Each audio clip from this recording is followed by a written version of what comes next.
robótico en circunstancias de ruido, por ejemplo. También me sirve para hacer control. La red neuronal, y también me sirve para hacer predicciones, ¿sí? Entonces, noten cómo el mismo modelo de las cuentas me sirve para resolver diferentes problemas. Ahí está el asunto del bottom-up, donde emerge el comportamiento inteligente. Y bueno, las redes neuronales son atractivas porque son capaces de aprender. Los algoritmos evolutivos, no entro en detalle, vamos a hablar de ellos más adelante, están basados en la teoría de la evolución natural, esa es la metáfora biológica, y son buscadores, son algoritmos de búsqueda, los vamos a mencionar más adelante. Igual la inteligencia colectiva, que es el hermano más joven de los algoritmos evolutivos, aquí ya no hay evolución, hay comportamientos cooperativos entre organismos muy simples, por lo tanto la clave es la comunicación, cómo se comunican. Los sistemas inmunes artificiales cobraron mucha notoriedad hace algunos años, ahorita están, digamos, como un poquito ya sin avanzar tanto, pero bueno, son esquemas muy interesantes de aprendizaje, porque aquí pues la motivación biológica es precisamente el sistema inmune natural, que tiene la capacidad de aprender, tiene la capacidad de guardar información y tiene algo que le llaman recuperación asociativa, o sea, un mecanismo que dado un evento pasado es capaz de recordarlo y activar el mecanismo que en su momento realizó para poder resolver este evento nuevo, ¿sí? El cual ya se parece a uno pasado y lo hace de mejor manera. Entonces ahí es donde se da el aprendizaje. Estos sistemas inmunes artificiales, pues los podemos entender, por ejemplo, como en aplicaciones en seguridad, ¿no? Por ejemplo, detectar patrones extraños de usuarios en redes, por decir algo, ¿no? Cómo se activan alarmas, ¿no? Cuando se detectan patrones extraños, ¿no? Como si fuera nuestro sistema inmune natural, detectando elementos externos al organismo de una enfermedad que ya nos atacó en su momento y que ya hay memoria de ella para poder ahora atacarle y que no nos enferme. ¿Sale pues? Entonces, esos son los sistemas, grosso modo, los sistemas inmunes artificiales. Y los sistemas difusos, que estos sí vienen desde los primeros años de la inteligencia computacional, tratan de modelar algo que para las máquinas es muy difícil, para los humanos, bueno, casi para todos los humanos es muy fácil, es el sentido común, ¿sí? Cómo programar sentido común en una máquina. Los sistemas difusos se basan en la lógica difusa, que es una generalización de la lógica booleana, donde ya no nada más hay verdadero o falso como valores posibles, sí o no, blanco o negro, 1 o 0. En los sistemas difusos tenemos ya una gama de opciones, ¿sí? Y esto nos permite modelar con mayor fidelidad nuestro mundo o las situaciones reales, porque pues nuestro mundo no es binario, ¿sí? Dista de ser binario. De hecho, nosotros como seres humanos distamos de ser binarios, ¿no?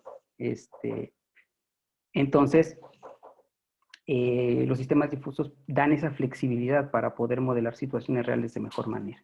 ¿Sale? Pues, entonces, como pueden ir viendo, pues agrupamos una serie de técnicas que ya les había yo mencionado por ahí, que tenían que trabajar de manera conjunta, dependiendo de la necesidad del problema, y pues con esto podemos tener nombres muy bonitos, ¿no?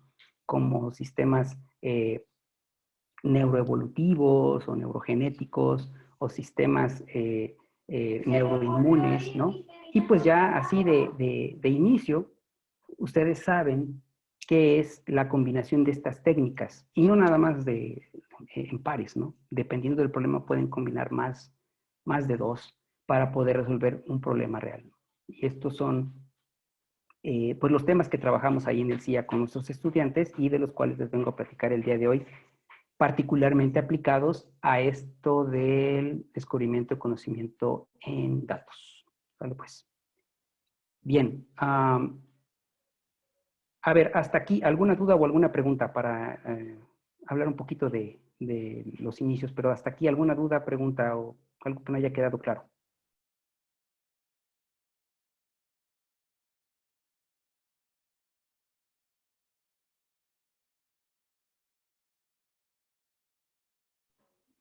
Bueno. Ok, entonces, perdón, ya me pasé. Esto de los algoritmos evolutivos o la idea de emular evolución en una máquina no es nuevo. Las ideas vienen desde por ahí de los 1940 y tantos surgen las primeras ideas. Las computadoras no eran accesibles en aquella época, pero de ahí ya se tenían ciertas ideas. Entonces, a mí me gusta siempre platicar un poquito de la historia porque es muy curioso cómo surge esta área. Fíjense, hay un autor que se llama Kenneth de Jong que establece por periodos cómo se fue desarrollando el área de la computación evolutiva. Kenneth de Jong fue tesista doctoral de John Holland, el padre de los algoritmos genéticos, entonces algo sabe de cómo se ha desarrollado esta área. Entonces, él habla de que en los primeros años pues son las visiones, ¿no? Cuando no había computadoras y no había ideas. Entonces, hubo tres ideas de para qué podría servir la evolución emulada en una computadora, en una máquina. Una fue la visión a la optimización de Wright, otra la visión hacia la retroalimentación de Friedman y finalmente la visión a la programación automática de Friedberg, ¿sí?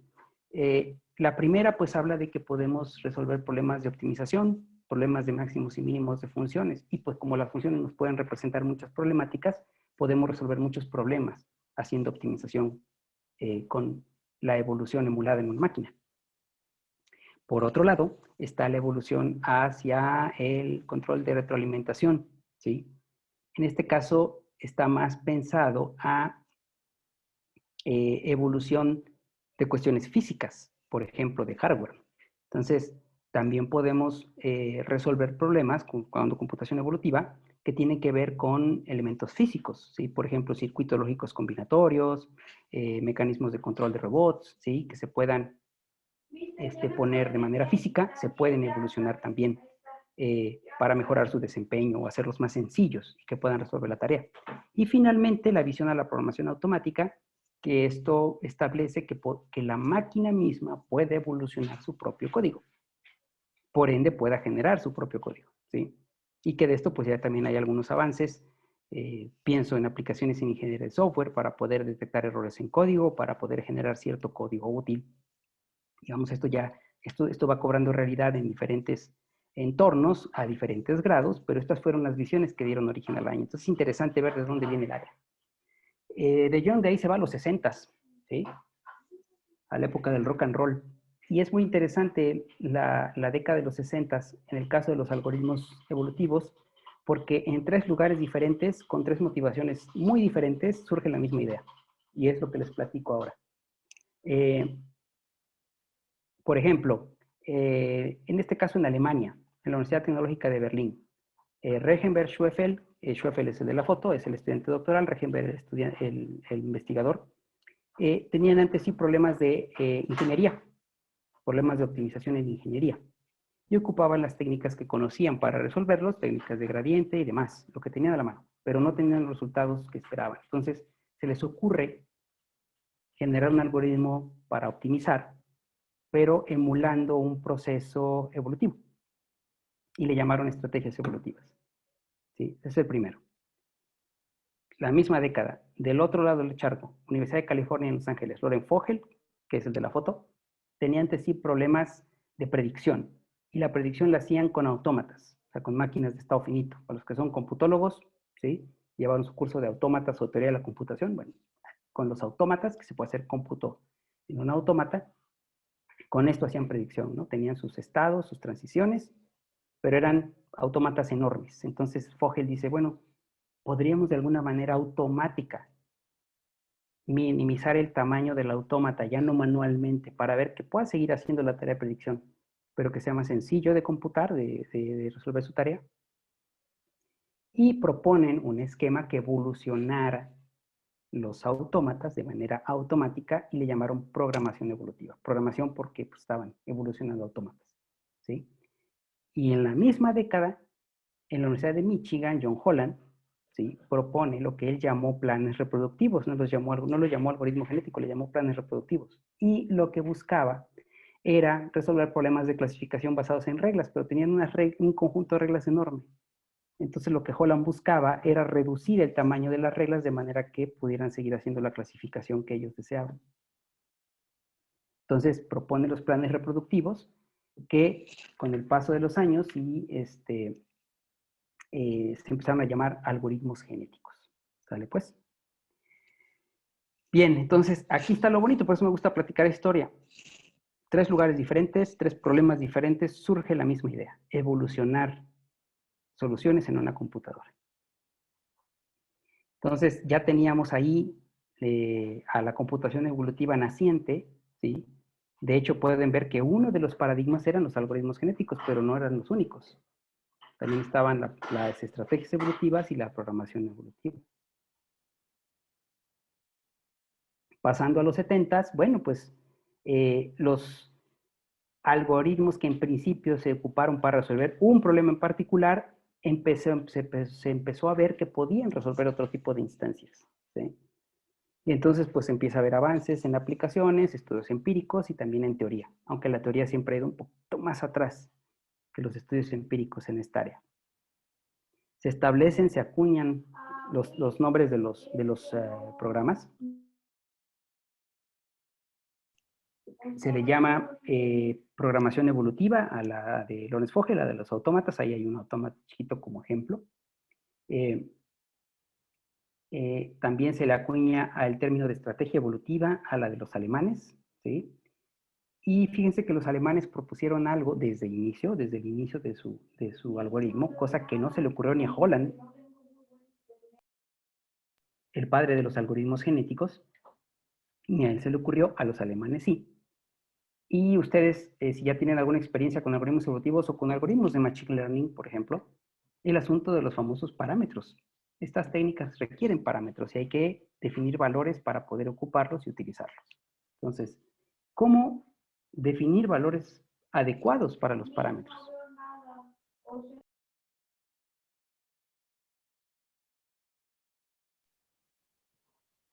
Entonces, los alemanes proponen, son los únicos de los tres paradigmas, un esquema para ayudarle al algoritmo de manera que valores para sus parámetros los fuera encontrando el propio algoritmo, ¿sí?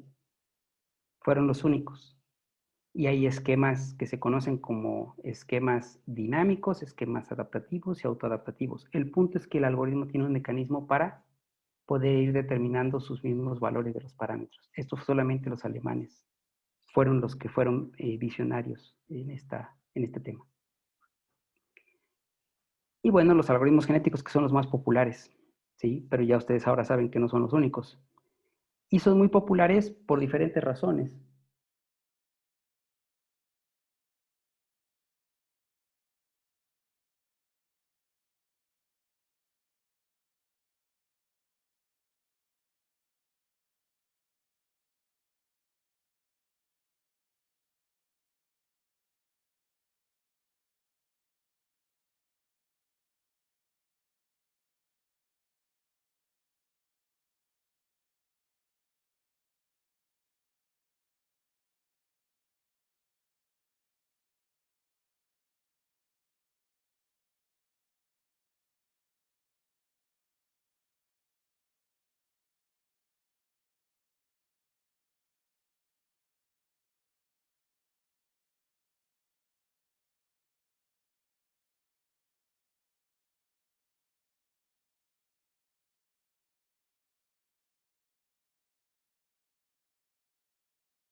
Al parecer tenemos un pequeño problema técnico con el doctor. En un momento yo creo regresa a la sala.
Tratando de avisar a los organizadores, afortunadamente regresó la luz, nada más en lo que reinició el módem y ya con esto estoy de regreso. Una disculpa otra vez. Georgina, ¿está usted por ahí? Sí, aquí estoy. Muchas gracias. Sí, se fue la luz, entonces, no se ni hablar. preocupe, nos pasa a todos. Una disculpa. Así es, no deja de llover aquí en Jalapa, yo creo que eso por eso. Llevamos ya como unas, que van casi 7 horas que está lloviendo, entonces luego eso afecta aquí a las comunicaciones. No se preocupe, doctor. Bueno, muy bien, entonces vamos a compartir la pantalla de nuevo, déjenme ver nomás aquí. Ajá, estaba yo hablando de esto, perfecto, voy a compartir, déjame un segundo. Ok.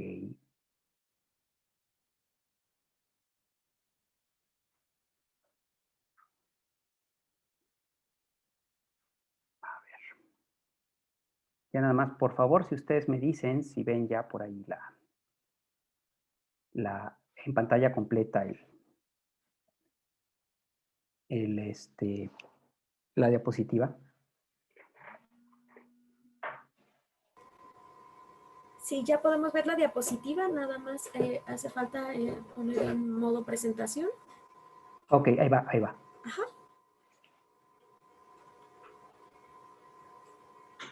Ustedes me dicen para que ahí me arranque.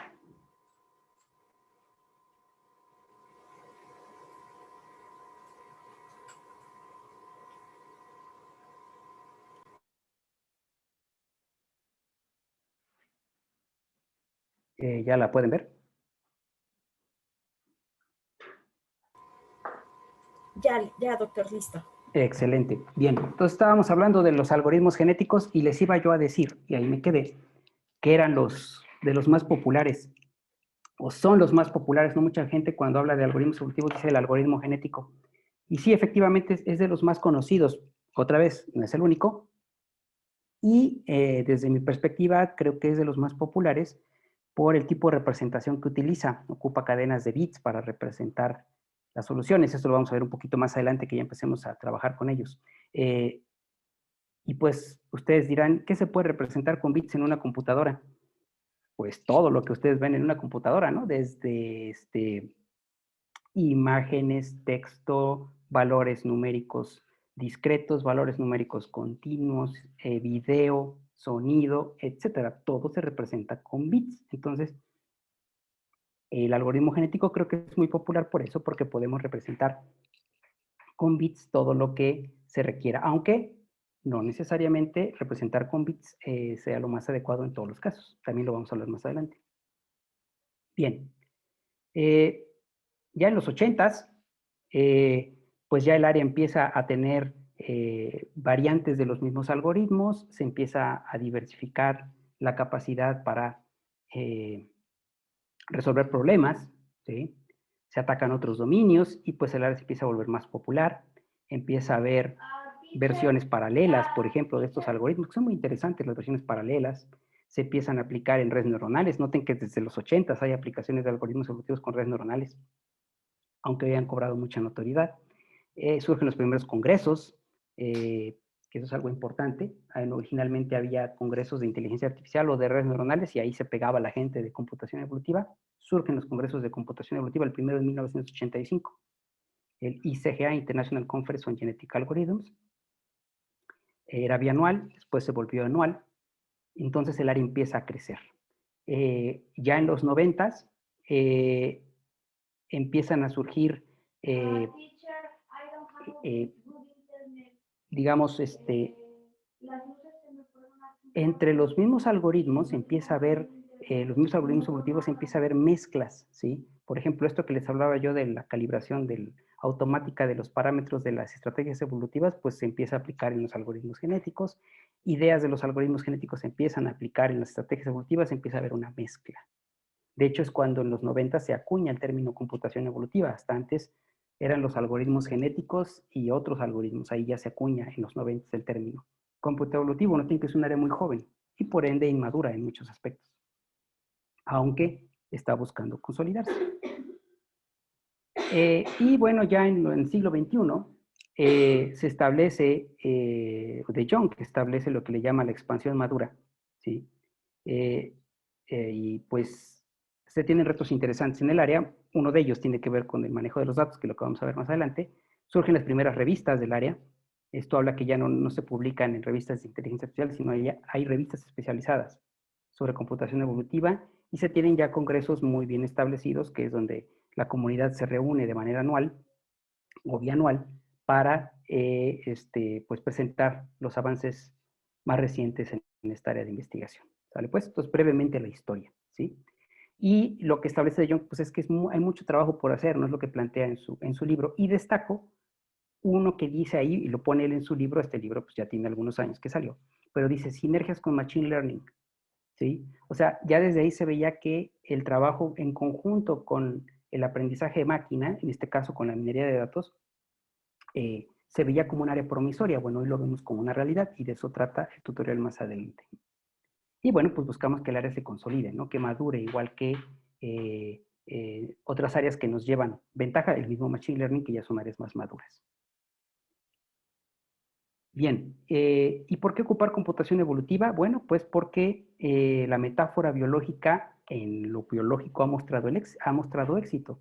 Si asumimos que el cerebro es capaz de crear soluciones sumamente complejas e interesantes a problemas que son igualmente complejos, y si asumimos la teoría de la evolución natural, pues las capacidades que hoy en día tiene nuestro cerebro son resultados de un proceso evolutivo. Entonces, podemos utilizar esta idea de la evolución también para evolucionar soluciones a problemas complejos. ¿Sale pues? Y bueno, estos algoritmos se les llama algoritmos metaheurísticos porque son algoritmos aproximados que pueden devolver buenas soluciones en un tiempo razonable, pero no me pueden garantizar encontrar la mejor solución. Eso es importante. Sin embargo, su desempeño ha mostrado ser muy bueno en muchas instancias. Y bueno, pueden ayudar a entender fenómenos naturales, pueden ayudar a encontrar conocimiento en datos, que es lo que vamos a ver más adelante, pueden coadyuvar en muchas áreas. Hoy en día se observa, si ustedes hagan el ejercicio, váyanse a Google y pongan, no sé, por ejemplo, por decir algo, no sé, ingeniería forestal, algoritmos evolutivos en inglés, ¿no? Y Forest Engineering Genetic Algorithm. Créanme que van a encontrar algo, ¿sí? O sea, esta área tiene un efecto sumamente amplio en las aplicaciones, ¿sí? Hoy vemos una de ellas y que está muy en boga, pero hay aplicaciones en dominios que ustedes podrían decir, no, pues ahí yo creo que no. Por ejemplo, en la música, ¿no? Hace unos años tuvimos un estudiante que trabajó precisamente generando música con algoritmos evolutivos y, y no sonaba mal la música que se generaba mediante evolución.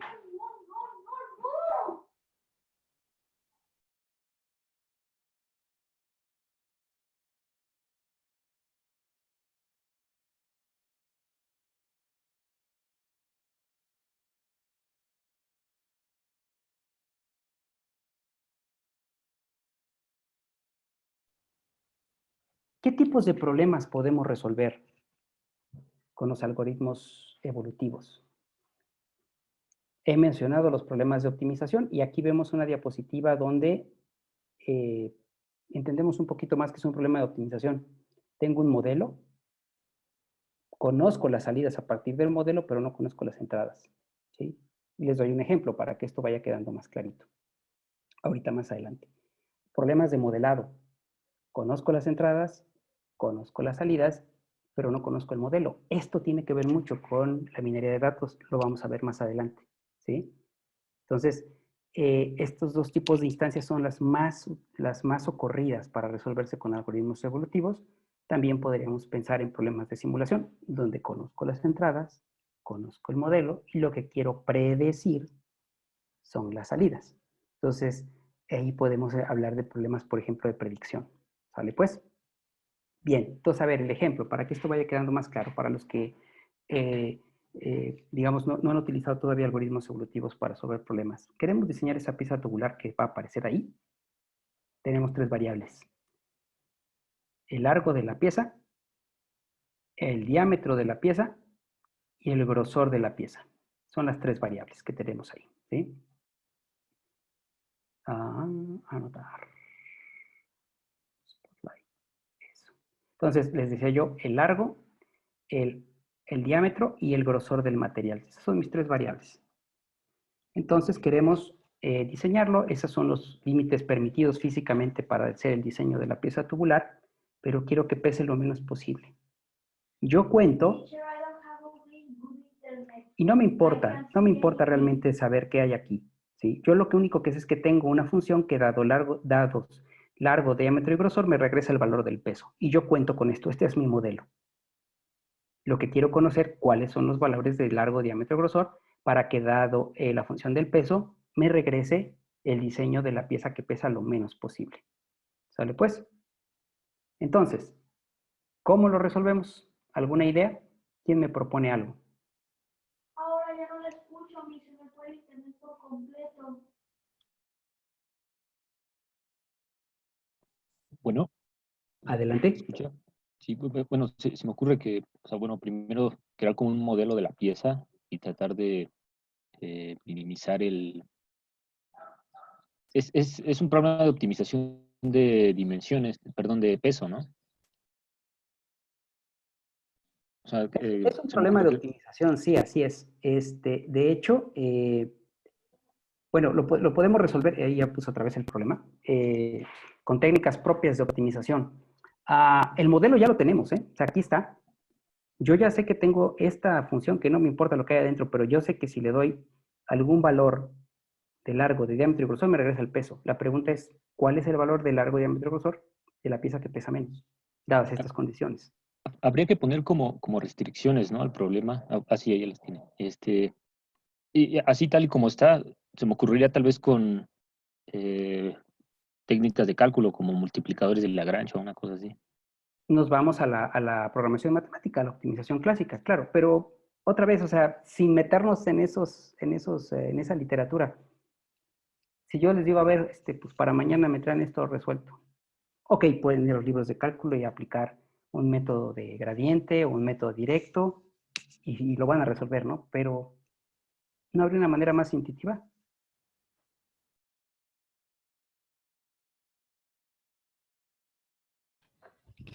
Hola, podría ser sin meternos a esos cálculos específicos de optimizaciones, simplemente a prueba y error. Puede ser a prueba y error, así es, o sea, pues les doy un valor posible, veo cuánto pesa, doy otros valores, si pesa menos, pues me quedo con el anterior, y eso es como una búsqueda aleatorizada, ¿no? O sea, estoy probando valores, hasta que al final digo, bueno, pues este fue el más pequeño que encontré, eso es válido. De hecho, ya me estaba yo adelantando, pues ¿por qué no probar todas las combinaciones? 110-1, 110-2, 110-3, 110-4, 110-5. ¿Sí? Si me regreso a la definición del problema, estoy yéndome por los valores de más abajo. Y así cubro todos los posibles. A todos les calculo el peso y al final me quedo con el que tenga el mejor valor. Y ya lo resolví. ¿Sale? Entonces estoy generando todas las piezas tubulares posibles. Sería como Ajá. ¿Sí? sería Adelante. como lo que dijo, ¿no? Que un método heurístico. De hecho, esto le llamaríamos más una búsqueda exhaustiva, ¿no? Estoy generando todas las soluciones. Todas. No estoy buscando realmente, genero todas y Sí. escojo la que tiene el valor más pequeño, ¿no? Y yo resuelvo un problema por enumeración, ¿no? Ok, Genero sí. todas las posibles. Ahorita vamos a ver el asunto de la heurística. Entonces, esa es una manera de hacerlo, pero haciendo cuentitas alegres. ¿Cuántas soluciones tuvo que haber generado a las condiciones que les platiqué? Grosso modo, 147,000 soluciones. De hecho, lo puedo programar muy fácilmente, ¿no? Con 3 ciclos for en el lenguaje que ustedes gusten y manden. Uno con largo, otro con diámetro, otro con grosor. Se va a tardar un ratito, genera las 147,000 soluciones, me dice el valor largo, diámetro, grosor para el peso mínimo es este. Y lo resolví. ¿Sale pues? Si le agregamos realidad al problema, 2 decimales de exactitud. Me voy desde 100.00 hasta 1000.00, desde 10.00 hasta 50.00. Y así. Si le agrego 2 decimales de exactitud a los centímetros, porque la pieza tiene que ser muy precisa, entonces son 147,000 764 millones de soluciones. Entonces ya se va a tardar más en generar todas mi programa. ¿Sale pues? Ahí es cuando surge la necesidad de tener algoritmos de búsqueda. ¿Sale pues? Este es un problema de optimización. Quiero los valores de entrada, pero el espacio es muy grande. El espacio de soluciones es el conjunto de todas las soluciones potenciales al problema, donde está la que yo quiero, la aguja en el pajar. La pregunta es, ¿cuál es? ¿Puedo resolverlos por enumeración? Puedo, pero en una de esas me muero y el problema todavía no se resuelve. ¿Sale pues? Si lo hago por enumeración. Entonces, aquí es donde cobra relevancia el asunto de los buscadores. Otro ejemplo, rutas para empresas. Esto es un problema combinatorio, un problema discreto. Estoy en una ciudad, la que está con la elipse azul. Quiero recorrer todas las otras ciudades, regresando a la ciudad, que en este caso es Mar del Plata y en Argentina. No pasando 2 veces por la misma ciudad porque quiero minimizar el costo del recorrido. Pero quiero pasar por todas las ciudades. Lo puedo modelar como un grafo, donde en los nodos son las ciudades, las aristas son las carreteras y el costo de gasolina, más casetas, más desgaste de las llantas, todo lo que ustedes quieran modelar. Eso es lo que cuesta. La pregunta es, ¿cuál es la ruta? Bueno, pues entonces, para entender la complejidad del problema, el número de soluciones potenciales, o sea, de posibles caminos, está expresado por esta función chiquita que está aquí, n-1 factorial sobre 2. Pero hay un factorial, por lo tanto, haciendo cuentas, para 10 ciudades completamente conectadas hay 181.000 soluciones. Bueno, todavía está razonable. Si duplico el número de ciudades, me voy a 10 billones de soluciones. Y si me voy a 50, a ver, pues a quién de ustedes me lee ese número, ¿no? Es como ejercicio para niños de primaria, ¿no? Lee ese número, por favor. Como referencia, aproximadamente hay 1 trillón de litros de agua en el planeta Tierra. ¿Sale pues? Son espacios de búsqueda inmensos para problemas que parecen sencillos. Necesitamos algoritmos de búsqueda que puedan trabajar en estas diferentes instancias. ¿Sí? Entonces, ¿qué problemas encontramos con los problemas del mundo real? Y está escrito a propósito así, los problemas con los problemas del mundo real. Pues estoy tratando de motivar este asunto con el número de soluciones posibles. ¿Sí? Es muy alto. Son muchas soluciones. ¿Sí? Necesitamos formas de buscar en esos espacios tan inmensos. Y bueno, hay otras fuentes de dificultad, ¿no? Que están viendo ahí y que están presentes en los problemas del mundo real. Ok. A ver, eso. Aquí está un resumen de los tipos de problemas de búsqueda que podemos resolver. Están los problemas de optimización, pero no son los únicos. Ahí ustedes ven, por ejemplo, problemas de satisfacción de restricciones, de aprendizaje de máquina. Sí, que ya tienen que están más cercanos con lo que nos interesa hoy, programación automática, optimización dinámica, etcétera. ¿Sale pues? Entonces, ahí están inmersos una serie de problemas de búsqueda de interés que este tipo de técnicas pueden resolver. Pero les doy, así que un consejo importante. El recurrir a los algoritmos evolutivos siempre será la segunda visita al doctor. Son algoritmos aproximados, son algoritmos metaheurísticos que no garantizan encontrar la mejor solución al problema. La literatura que ustedes tienen que buscar primero, y lo mencionaban algunos de sus compañeros hace ratito, es la optimización clásica, la investigación de operaciones. Ahí están las técnicas que resuelven este tipo de problemas y que si ahí, utilizando una técnica de este tipo, ya lo resolvieron y están contentos con la solución que obtuvieron, no hay nada más que hacer. Si el problema no se resuelve correctamente, si tenemos que ir a buscar soluciones alternativas, ahí es donde aparece el cómputo evolutivo. Y eso es lo que está pasando en el descubrimiento de conocimiento en datos. Eso es lo que está pasando en la minería de datos. Ahorita lo vamos a platicar. ¿Sale pues? Pero primero hay que ir a las técnicas clásicas. ¿Sí? Siempre. De otra manera no se justifica el uso de un algoritmo metaheurístico. ¿Qué ventajas tienen las técnicas clásicas? Pues les decía yo, son la primera opción para resolver un problema de optimización, de búsqueda. Siempre. ¿Por qué? Porque si el problema se ajusta muy bien a lo que la técnica de optimización clásica requiere, incluso podemos garantizar encontrar la mejor solución y de manera muy rápida. ¿Sí? Hay una comunión entre las características del problema y las necesidades del algoritmo. No hay nada más que hacer. Y el costo puede ser muy bajo, el costo de búsqueda. ¿Sí? Esas son las grandes ventajas de las técnicas clásicas. Las desventajas, pues es cuando no podemos encontrar buenas soluciones en el tiempo que queremos. ¿Sí?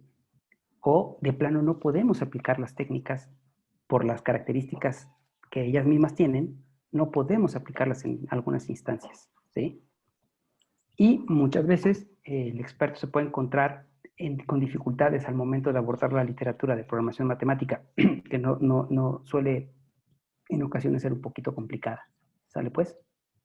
Pero de nuevo, siempre son la primera opción. Siempre, siempre, siempre. Bien. ¿Qué es un algoritmo evolutivo? Pues ya lo podemos ir definiendo. Es un algoritmo que basa su funcionamiento en la metáfora de la evolución natural. Y este es el modelo que sigue. Tenemos, ojo, una población de individuos, soluciones potenciales al problema. Ya no se evolucionan seres vivos, se evolucionan soluciones a un problema. Un conjunto pequeño, no vamos a hacer una búsqueda exhaustiva. Tenemos un ambiente donde van a vivir nuestras soluciones y van a competir por sobrevivir, como sucede en la naturaleza. Y eso le llamamos función de aptitud. Los que mejor se adaptan a su ambiente, los más fuertes, los más aptos, son los que se permite que se reproduzcan para generar descendencia. Y se espera que la descendencia tenga características todavía más fuertes, más adecuadas para el ambiente donde van a vivir estas soluciones, estos individuos. Y con eso se garantiza la supervivencia de la especie. Hablando del problema, con eso se garantiza encontrar una buena solución al problema. Y la manera de reproducir a las soluciones es mediante los que se llaman operadores de variación, popularmente llamados cruza y mutación. Entonces, aquí está un esquema del algoritmo evolutivo. Ahí está mi población de soluciones, los caballitos que están ahí. Pensemos en el problema de la pieza tubular. Cada caballito, y pensemos en un número para que no piensen en una búsqueda exhaustiva. Ahí hay 50 caballitos, por decir un número. Cada caballito es una combinación de largo, diámetro, grosor. A cada caballito le calculamos su peso. Y a los que tengan los menores pesos de los 50 que tengo aquí, los separo y les voy a llamar padres. Una vez que ya los tengo, a estos que separé les permito que se reproduzcan, se van a reproducir. ¿Sí? Me dijeron que el tutorial era clasificación, entonces quité el video y ya nada más ahí está la foto, ahí están los descendientes. ¿Sí? Ya generé nuevas soluciones a partir de las mejores acá. Ahora ya puedo evaluar el peso, largo, diámetro, grosor. Claro, cada caballito es un largo, diámetro, grosor. Evalúo el peso. ¿Sí? Y ya tengo mi población de hijos aquí lista. Todos los hijos que se generaron mediante reproducción. Pero ¿qué pasó? Tengo a los nuevos. Aquí están los nuevos. Y también tengo a los anteriores, a la población que le dio origen. Mi población creció. Lo que plantea el algoritmo evolutivo es un mecanismo de reemplazo o de selección de sobrevivientes. Recorta el tamaño de la población de todos los que están aquí, se queda con un subconjunto para que sea el punto de inicio para la siguiente iteración. A cada vuelta se le llama generación. Al final de varias generaciones, uno de estos caballitos que esté en la población final va a ser una solución muy buena a mi problema. En este caso, una combinación largo, diámetro, grosor. ¿Sale pues? Hasta aquí, ¿alguna duda o alguna pregunta de cómo funciona el evolutivo?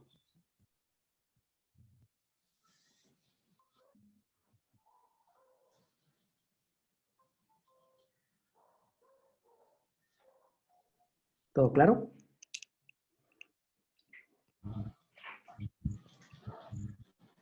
Bueno, muy bien. Entonces ya tenemos la explicación general del algoritmo evolutivo. ¿Qué características tiene? Son poblacionales. Muchos de los algoritmos de búsqueda son de una sola solución, se les llama de trayectoria. De una solución generan una nueva y se van moviendo. Estos son poblacionales. Manejan varias soluciones al mismo tiempo y las combinan para generar nuevas soluciones. Y tienen una característica que es muy importante de remarcar. Son estocásticos. ¿Qué quiere decir que sean estocásticos? Que utilizan elementos dentro de su funcionamiento, elementos con valores aleatorios. Por lo tanto, no se puede determinar que tan bien o mal funciona un algoritmo evolutivo ejecutándolo una vez.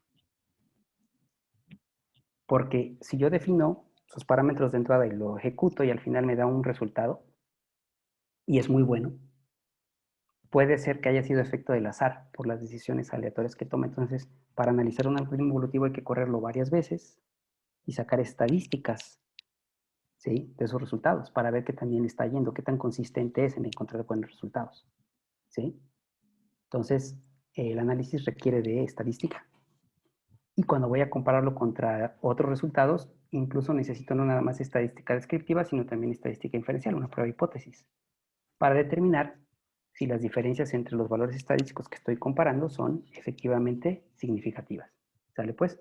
Entonces, cuidado, es un error determinar el comportamiento de este tipo de algoritmos si nada más lo ejecuto una vez y me da un buen resultado, o si lo ejecuto una vez y me da un mal resultado. ¿Sale pues? Hay que ejecutarlo varias veces y sacar estadísticas. Bien. Quedamos que los evolutivos eran de los 60s, más o menos. Ahora vamos a hablar del hermano joven, la inteligencia colectiva, que nació a mediados de los 90s. Y aquí la inspiración ya no vino de la evolución natural que ustedes ven ahí, sino de los comportamientos cooperativos entre organismos muy simples, particularmente los insectos, las aves. A ver, definición de inteligencia. Desafortunadamente no hay una sola, hay varias. Ahí les estoy listando algunas de ellas. ¿Sale pues? Y por eso, de hecho, cuando quiere uno definir inteligencia artificial es complicado, porque pues si ustedes ven la diversidad de definiciones de inteligencia, pues cuando quieres definir inteligencia artificial, pues se pone complicado, ¿no? Más que hay diferentes tipos de inteligencia, etcétera, etcétera. ¿Sale pues? Bueno, de todo esto agrupo las primeras tres. Capacidad de entender o comprender, resolver problemas. Y comprender. Comprender, resolver problemas. Entender, ¿sí? Ahí hay como cuestiones comunes. Y experiencia, lo destaco de una de las definiciones de abajo. ¿Sale pues? Bien. A ver, pregunta, ¿cuál es el animal más inteligente? ¿Quién me contesta?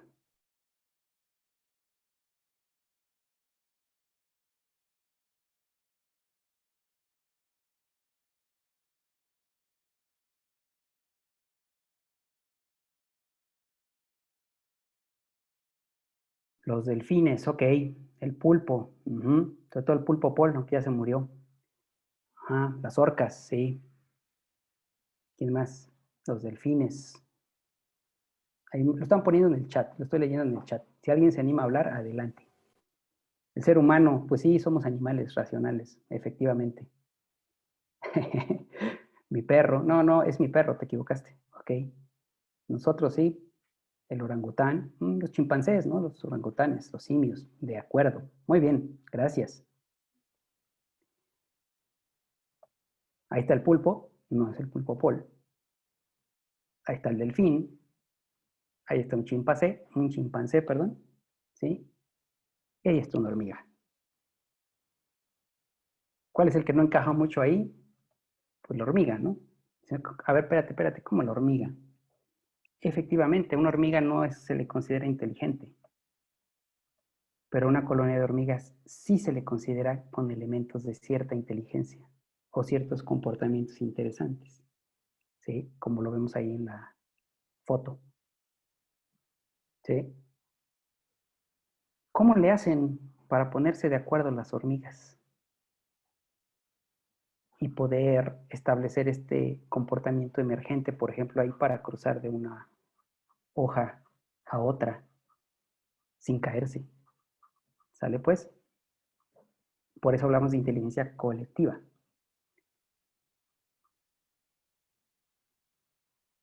Autoorganización. De alguna manera se comunican, de alguna manera se autoorganizan. Y es donde emerge ese comportamiento inteligente. Efectivamente, las hormigas, me lo pusieron ahí en el chat, gracias a Yadira, a Alejandra, dejan un rastro que está cargado de feromonas, que son sustancias que las hormiguitas que vienen atrás detectan. Las hormigas prefieren los caminos más cargados de feromona. Entonces, con eso se van guiando y pueden establecer una ruta. E incluso si, como niño maldoso, llegas y le tallas ahí a la mitad de la ruta y pues matas a algunas, al rato te das cuenta que ya rodearon esa parte que tú rascaste ahí y vuelven a encontrar la ruta más corta, incluso entre el espacio que tú desbloqueaste el camino o se los borraste, ¿sí? Porque lo vuelven a marcar con feromona. Entonces el asunto es esa autoorganización precisamente, ¿sí? Comunicación, de alguna manera se comunican. Las hormigas lo hacen de manera indirecta con los rastros de feromona y tenemos otros ejemplos, ¿no? Por ejemplo, aquí les pongo a las abejas. Están las abejas están en la colmena y salen a explorar el vecindario. Tienen que recolectar el néctar de las flores. Buscan diferentes flores, diferentes tipos, diferente calidad del néctar. También pueden estimar, por ejemplo, la dificultad para extraer el néctar dependiendo de las características de la flor. Digo, aquí todas las flores están viendo para arriba, pero hay unas que están viendo para abajo, ¿no? ¿Qué es lo que adquieren? Experiencia. Entonces, con eso regresan a la colmena, a un área muy particular, que es un área donde se comunican con las abejas que están en espera. ¿Sí? ¿Alguien sabe cómo se comunican las abejas?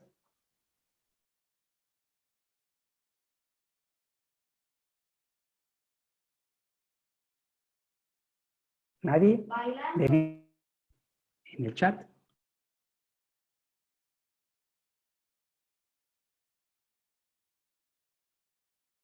Sí, es que aquí mi hijo está tomando clases y él ya sabía que era bailando. Así es. Danzan, efectivamente. Gracias, gracias Anabel, gracias Samuel. Danzan.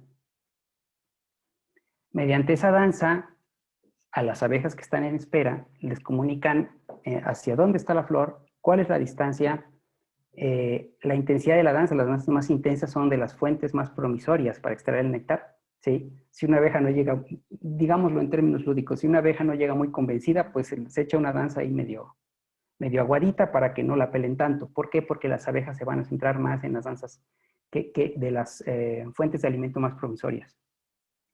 Y con esto convencen a las abejas que están en espera y emerge el comportamiento interesante, si le quieren llamar inteligente, donde se optimiza el proceso de forrajeo de la abeja melífera.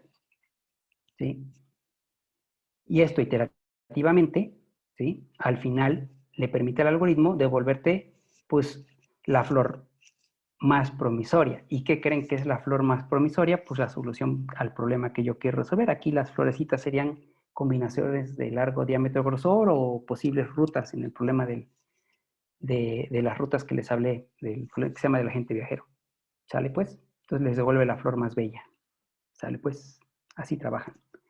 Hay diferentes algoritmos de inteligencia colectiva. De hecho, el área surge con dos, que es la colonia de hormigas de Marco Dorigo en 1994 y en el 95 con la optimización mediante cúmulo de partículas basada en la coreografía que siguen ciertas aves que propusieron Kennedy, que es un sociólogo, y Eberhard, un computólogo.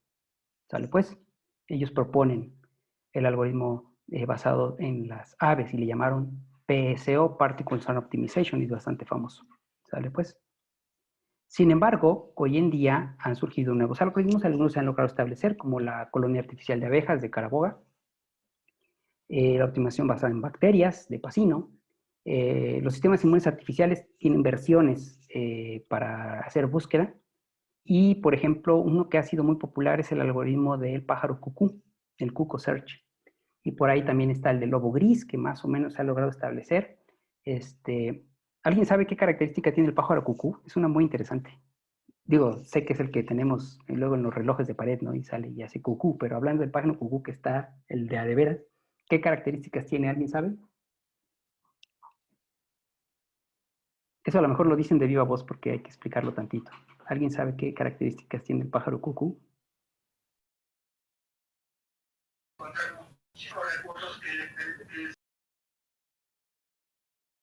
Otra vez, estuvimos muy lejos.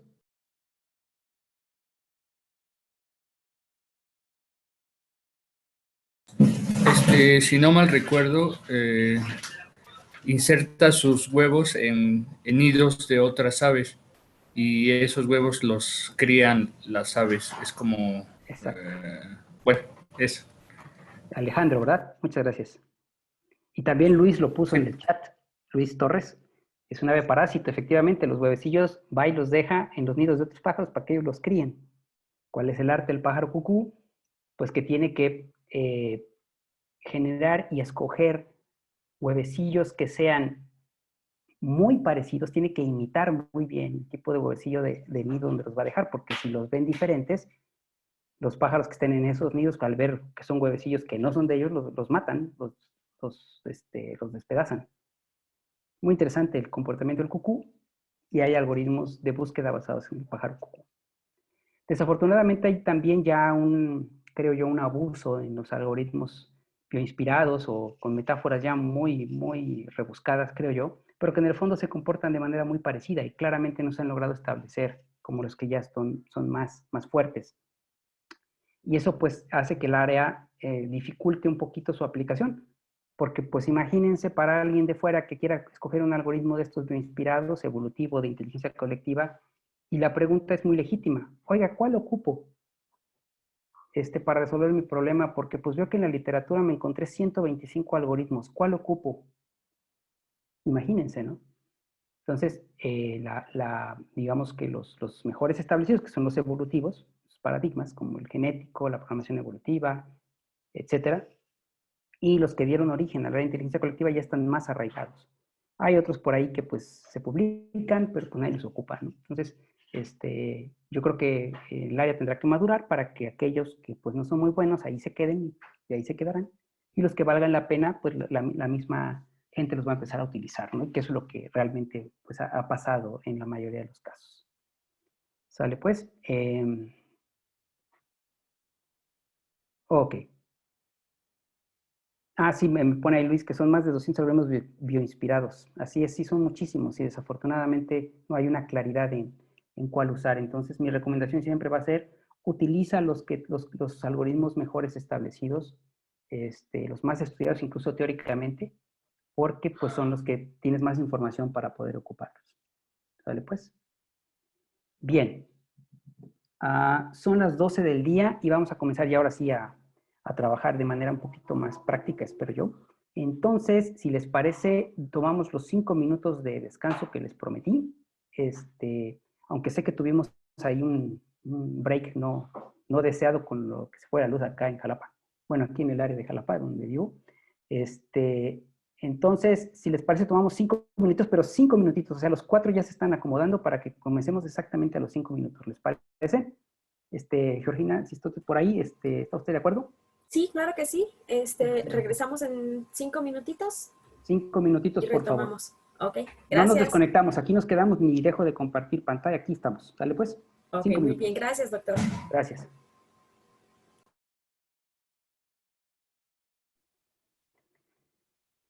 Bien, gracias.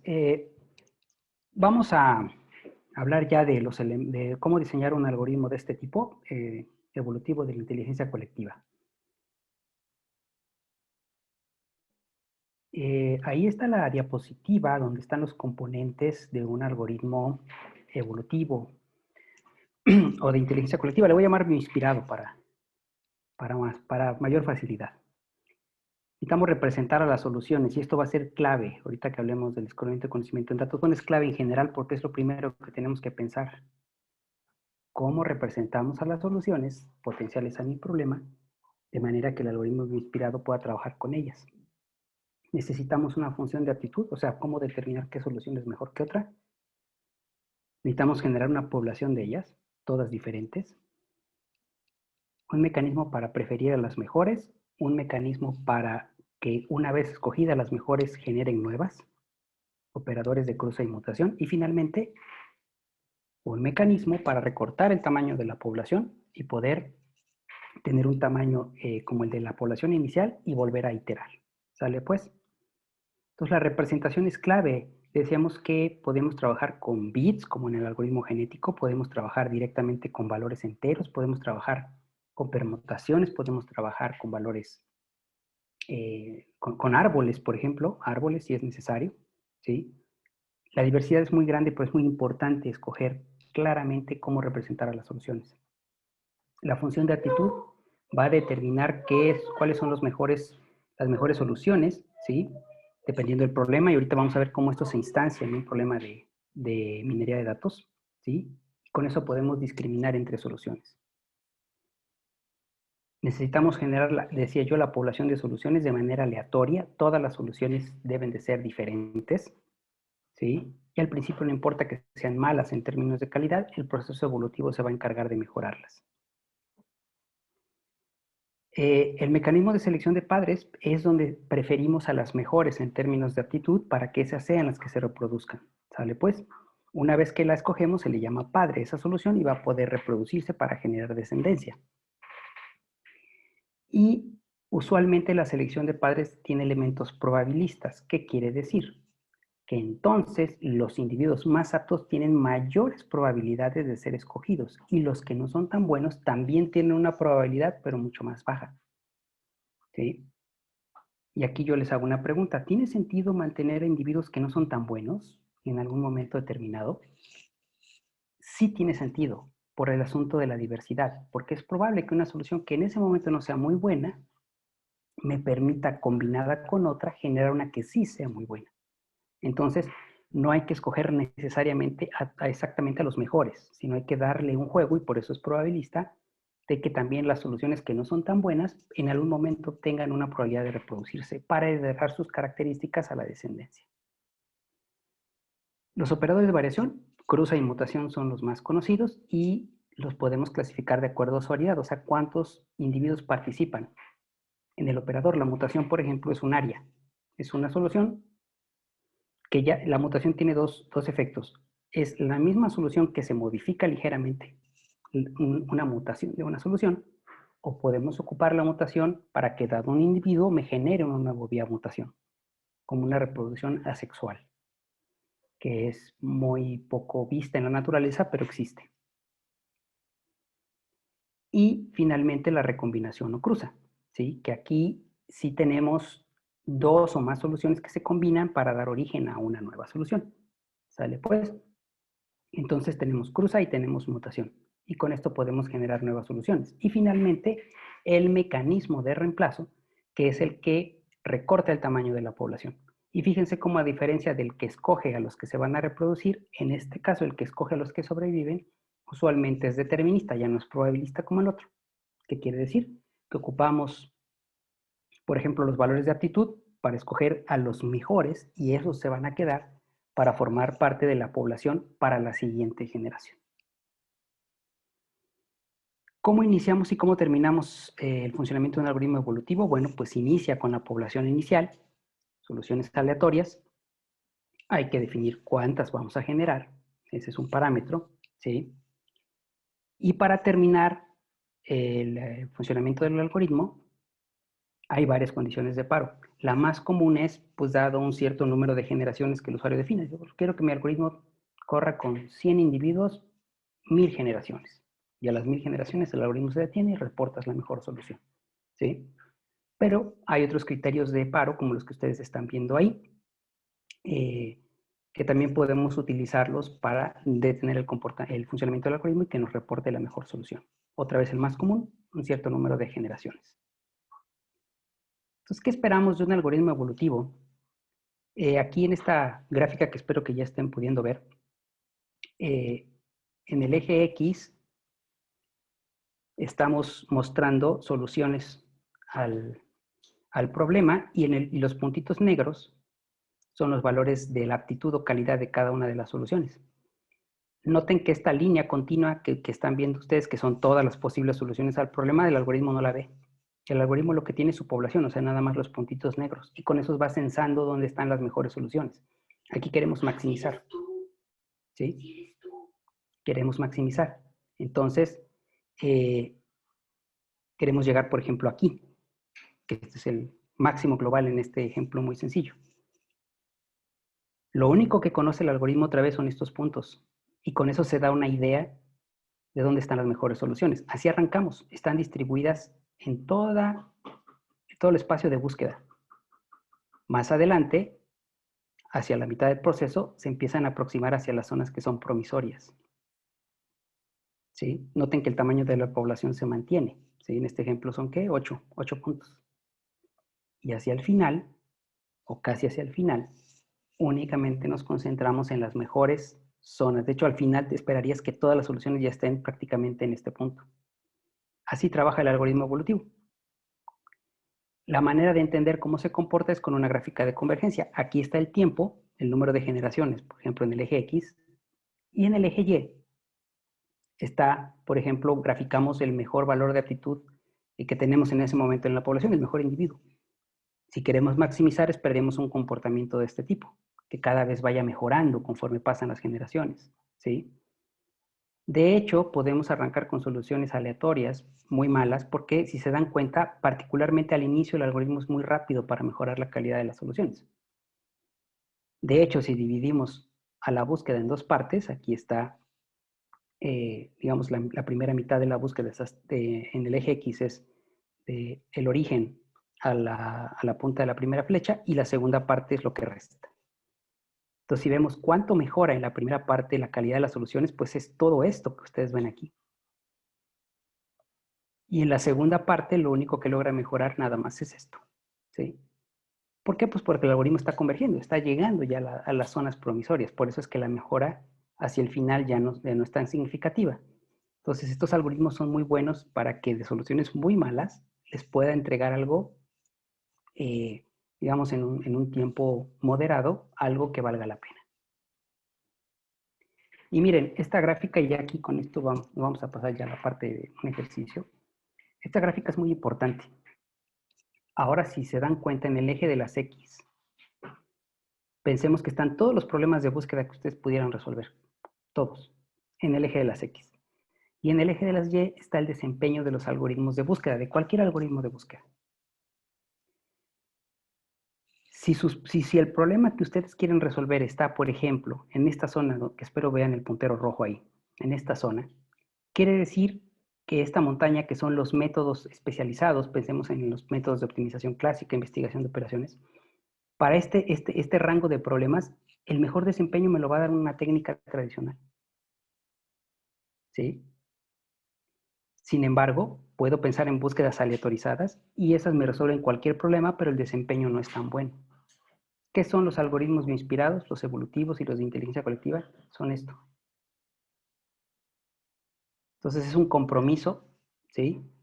Que es mejor que la búsqueda aleatorizada, pero nunca le vamos a poder ganar a una técnica clásica si es que el problema que yo voy a resolver lo resuelve la técnica clásica.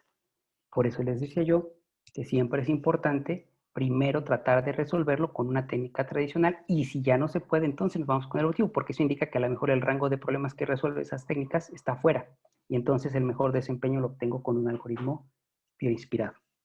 Entonces esta gráfica es muy importante para ubicar al área. Ok, entonces, este es un ejemplo muy sencillo que tengo. Déjenme ver cómo andamos de tiempo.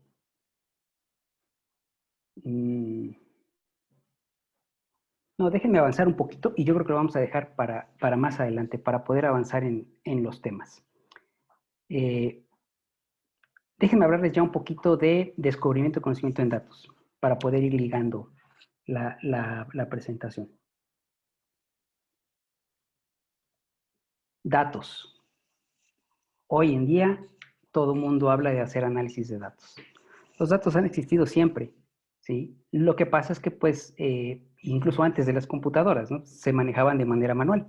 Se registraban en algún lugar, papel, por ejemplo, en las computadoras después.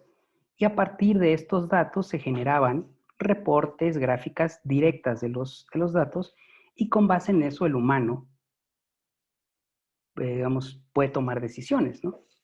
A lo mejor yo tengo el reporte de ventas de una tienda que yo tengo, y con base en ese reporte de ventas y de los artículos que más o menos se venden, yo puedo decidir, pues, en qué se va a basar en mis compras para el inventario del siguiente mes, por ejemplo. ¿Sale, pues? Entonces, digamos, eso es como la manera tradicional de manejar los datos. ¿Qué es lo que ha pasado en los últimos años? Pues un proceso de automatización, o que va más allá, que busca algo más. Los datos ahí siguen, en papel o en computadoras, de manera digital, pero ahora lo que se tienen son técnicas automatizadas, algoritmos que manipulan estos datos. ¿Para qué? Para generar conocimiento a partir de ellos y entonces que la toma de decisiones pueda ser ya asistida por una máquina o tomada por una máquina. ¿Sí? Eso es lo que ha cambiado. Y con esto nos lleva al proceso de descubrimiento de conocimiento en datos, que a lo mejor esta figura la han visto pues ya en diferentes fuentes de la literatura en el área. Se tienen los datos crudos y para llegar al conocimiento que queremos, al modelo que queremos encontrar a partir de estos datos, pues no es inmediato. Este proceso que ustedes ven aquí dividido en partes, el ser humano lo hace de una manera pues muy eficiente, pero pues nosotros no somos tan buenos para hacer cálculos de manera rápida y la máquina sí. Sin embargo, para que la máquina pueda trabajar con estos datos, sí es muy quisquillosa la máquina y requiere que los datos se le presenten de la manera que ella lo desea para que nos dé los resultados que nosotros queremos. Entonces, como lo pueden ver, a partir de los datos crudos hay un proceso de selección de realmente cuáles son los datos que me interesan. Y yo una vez que tengo mis datos que me interesan, necesito preprocesarlos y necesito transformarlos para que ahora sí le diga yo a la máquina, mira, aquí están mis datos. Y mediante un proceso de modelado pueda yo generar patrones. Y a partir de esos patrones pueda yo generar un modelo. Y a partir del modelo obtenga yo el conocimiento que está en esos datos y poder tomar decisiones, ya sea de manera automática o de manera asistida. ¿De acuerdo? Entonces, este es el proceso general del descubrimiento de conocimiento de datos, donde uno de los pasos es la minería. ¿Sí? Donde ya se tienen los datos listos y se aplica un algoritmo de aprendizaje para poder generar patrones y a su vez un modelo. Poder encontrar, perdón, patrones y generar un modelo. ¿Sale pues? Entonces, este es el proceso, ¿sí? Y existen diferentes técnicas para hacer preprocesamiento de datos, para hacer minería de datos, ¿sí? La literatura es vasta en las opciones que se tienen. ¿Dónde entra la computación evolutiva aquí? ¿Sí? Vamos a ver que no tan solo en la parte de la minería, sino también en la parte del procesamiento, los algoritmos evolutivos tienen que ver. Y otra vez, si yo ya tengo técnicas que hacen preprocesamiento, por ejemplo, que hacen discretización de datos, o que hacen balanceo de clases, ¿por qué tengo que recurrir a un evolutivo? Porque pues puede haber instancias donde no estoy encontrando los resultados que yo quiero. Entonces ahí, otra vez, como la solución alternativa es cuando tengo que recurrir a un algoritmo evolutivo. Hablemos un poquito del encuentro, ¿sí? Las dos áreas se apoyan. Puedo tener algoritmos evolutivos asistidos por la parte de minería de datos o descubrimiento de conocimiento en datos. O puedo tener técnicas de minería, preprocesamiento de datos que son, digamos, asistidas por un algoritmo evolutivo. ¿Sale pues? Y les voy a mostrar ejemplos de estas dos opciones. Primero, vayámonos por cómo un algoritmo evolutivo, que ya ahorita les platiqué cómo funcionan y demás, puede resolver o asistir a las técnicas que procesan datos. Y aquí les muestro algunos ejemplos que les voy a ir comentando. Centrémonos en el preprocesamiento. Ahorita estamos aquí. Preprocesamiento, ni siquiera todavía es en la parte del modelado. Hablemos de preprocesamiento.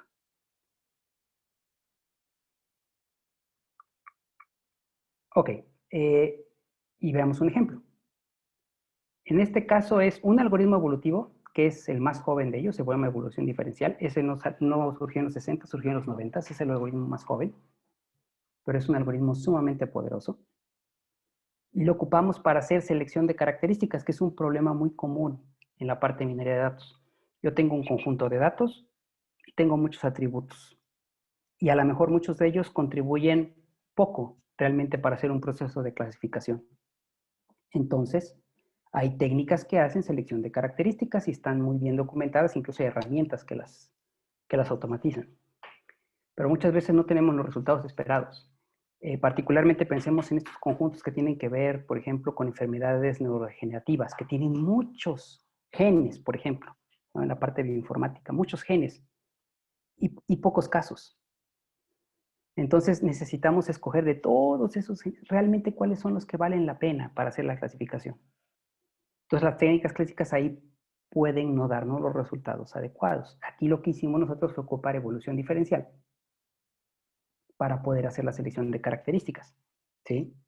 Pero fíjense qué interesante, la evolución diferencial.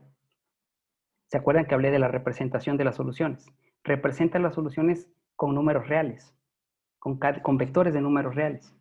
En este caso, lo que se hizo fue, en una colaboración con el doctor Rafael Rivera y la doctora Juana Canul y el doctor Marco Cruz, fue ocupar una codificación alternativa. Ocupamos como una especie de permutación para representar las características.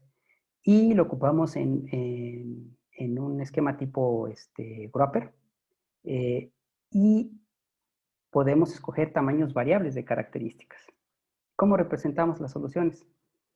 De esta manera, donde cómo decodificamos esta solución, cómo sabemos cuáles son las características que se escogen y cuáles son las que no se escogen. Las que se escogen son la 1, 2, 4, 6 y 8, o sea, las que están antes del 0. Y las que se descartan son las que están después del 0. Y como en este juego aleatorio el 0 puede estar en cualquier posición, yo puedo tener conjuntos de características que son variables.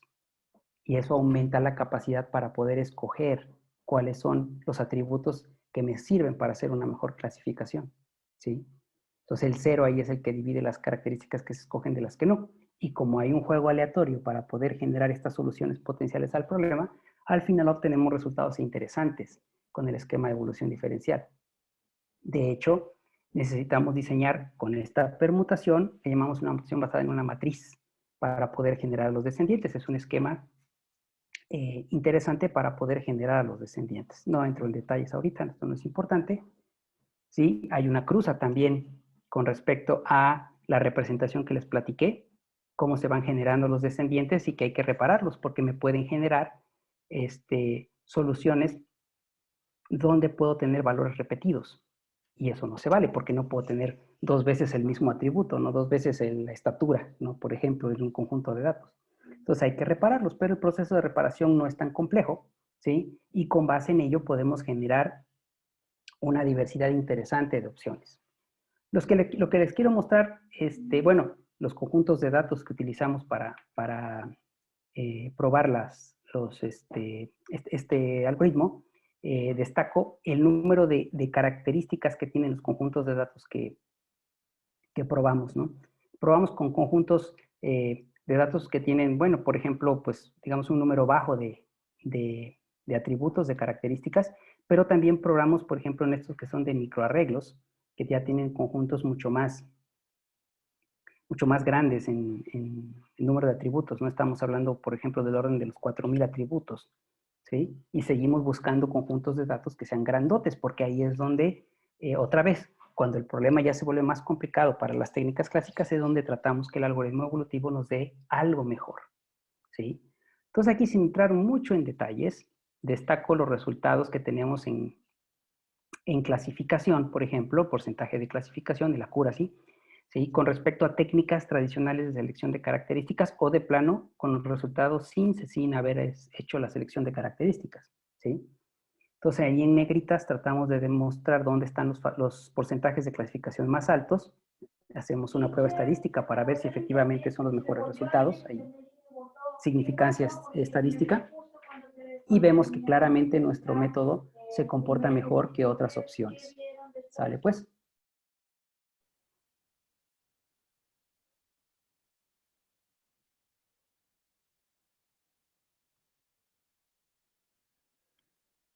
Lo que también encontramos es que si bien logramos reducir, aquí ya no estamos mostrando el porcentaje de clasificación, sino el número promedio de atributos que escogemos.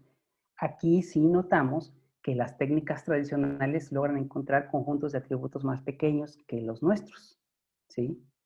Ay, perdón, ya me adelanté. Por ejemplo, el SFS logra encontrar menos atributos que nuestra propuesta en muchos de los conjuntos de datos.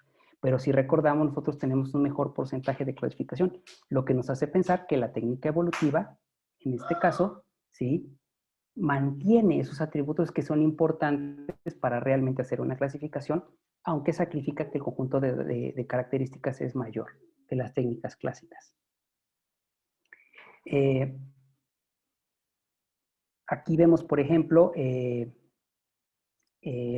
accuracy ya con lo que tiene que ver con diferentes técnicas en los conjuntos de datos más grandes, y pues lo que logramos observar es que la que está basada en evolución diferencial suele tener siempre en la mayoría de los casos, perdón, los mejores valores de accuracy, aunque el número de atributos sea muy grande, ¿no? Los conjuntos de datos que son los que tienen muchos atributos. Entonces aquí es donde vemos ese beneficio.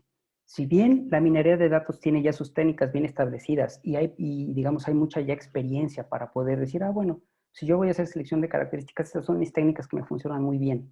Aquí lo que nosotros ofrecemos mediante la computación evolutiva es decir, oye, ¿no te interesa ver si hay algo mejor? ¿No te interesa ver si tu conjunto de datos, esos porcentajes de clasificación que no has logrado mejorar, los logras mejorar con estas técnicas? Y ahí es donde esta área cobra relevancia. Vayamos a otro ejemplo, también en preprocesamiento, pero aquí ya no es selección de características, aquí es discretización de datos. En este caso ya no son datos estáticos, sino son series de tiempo.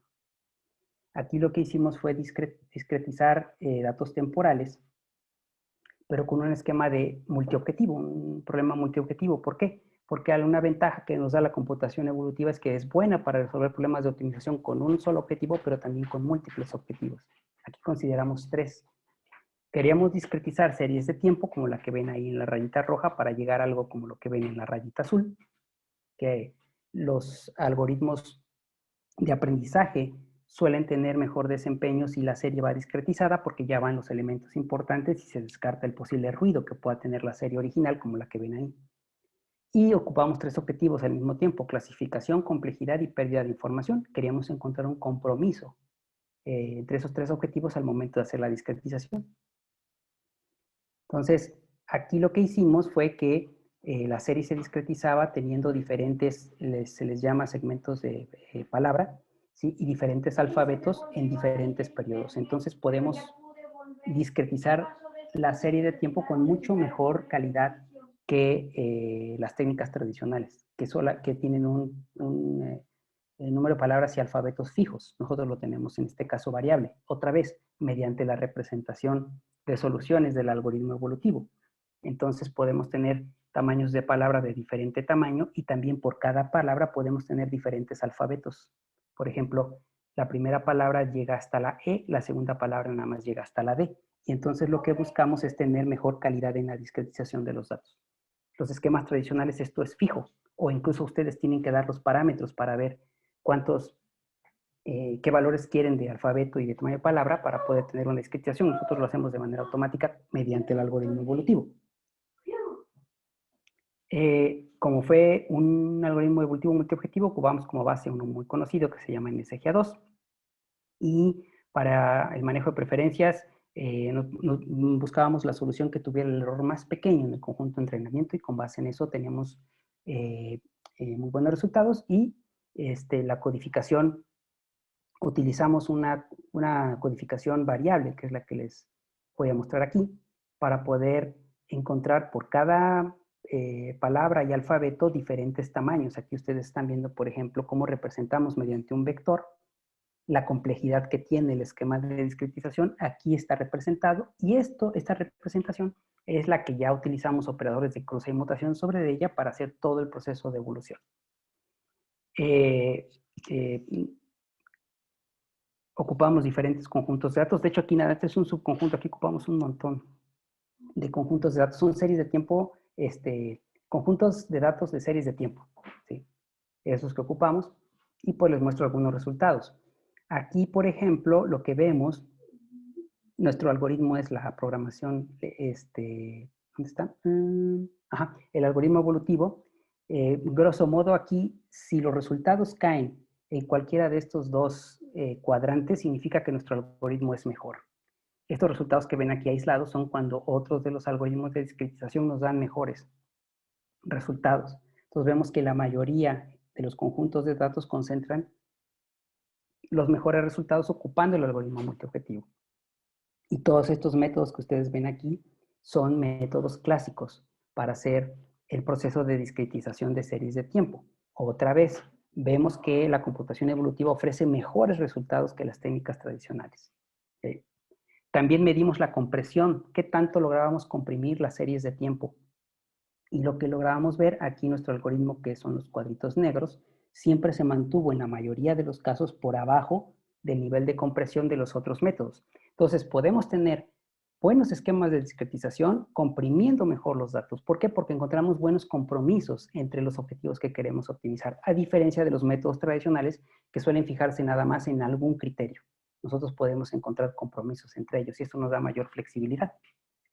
Y todavía más interesante, como nosotros tenemos un esquema de discretización variable, este esquema de discretización por cada segmento de palabra me permite generar un árbol de decisión. Entonces yo puedo generar un árbol de decisión para ir detectando cuáles son las zonas de la serie de tiempo donde están representadas las clases. Entonces, aquí está bonito, porque a partir del algoritmo evolutivo y del esquema de discretización que me devuelve, puedo encontrar dónde están representadas las diferentes clases en todas las señales de la serie de tiempo, dónde realmente está la información importante. Entonces creo que esta es una contribución, otra vez, que abona, que da un extra, que da un plus a el esquema de la discretización. Y que esto pues con las técnicas tradicionales no sería tan fácil. Si me voy ahora a la parte del modelado, la parte que se le llama propiamente minería de datos, también se puede hacer la aplicación de los algoritmos evolutivos. En este caso fue con redes bayesianas. Y las redes bayesianas, no entro en detalles, pero bueno, establecen probabilidades condicionales entre las variables para poder entender cuáles de ellas están relacionadas en un conjunto de datos. Aquí también ocupamos un algoritmo multiobjetivo, en este caso fueron 2 objetivos, y ocupamos la complejidad del modelo y la máxima verosimilitud como criterios en el algoritmo multiobjetivo, ¿sí? Y aquí lo interesante es cómo representar una red bayesiana, lo hicimos con matrices. Otra vez la importancia de la representación. Como son matrices, puedo generar, mediante la representación que tenemos, redes que ya no son redes bayesianas, entonces había que reparar las soluciones y eso fue importante para poder generar siempre soluciones válidas. Probamos en diferentes conjuntos de datos, ¿sí? Y aquí también observamos algunos resultados donde vemos, por ejemplo, fíjense aquí, el esquema multiobjetivo me permite encontrar varias soluciones que se llama el frente Pareto en una sola ejecución. El cuadrito que ven ustedes aquí es el resultado de hacer una búsqueda con un solo objetivo, no multiobjetivo, sino con un solo objetivo. Y lo que vemos es que esa solución es parte de un conjunto óptimo de soluciones que es mucho mayor. Entonces aquí al usuario tú le puedes dar una diversidad de redes bayesianas para que escoja la más adecuada. También, como son datos artificiales en estos ejemplos, tenemos la red de oro para poder comparar la red de oro, que es la que generó los datos, con respecto a la red bayesiana que está generando el algoritmo multiobjetivo.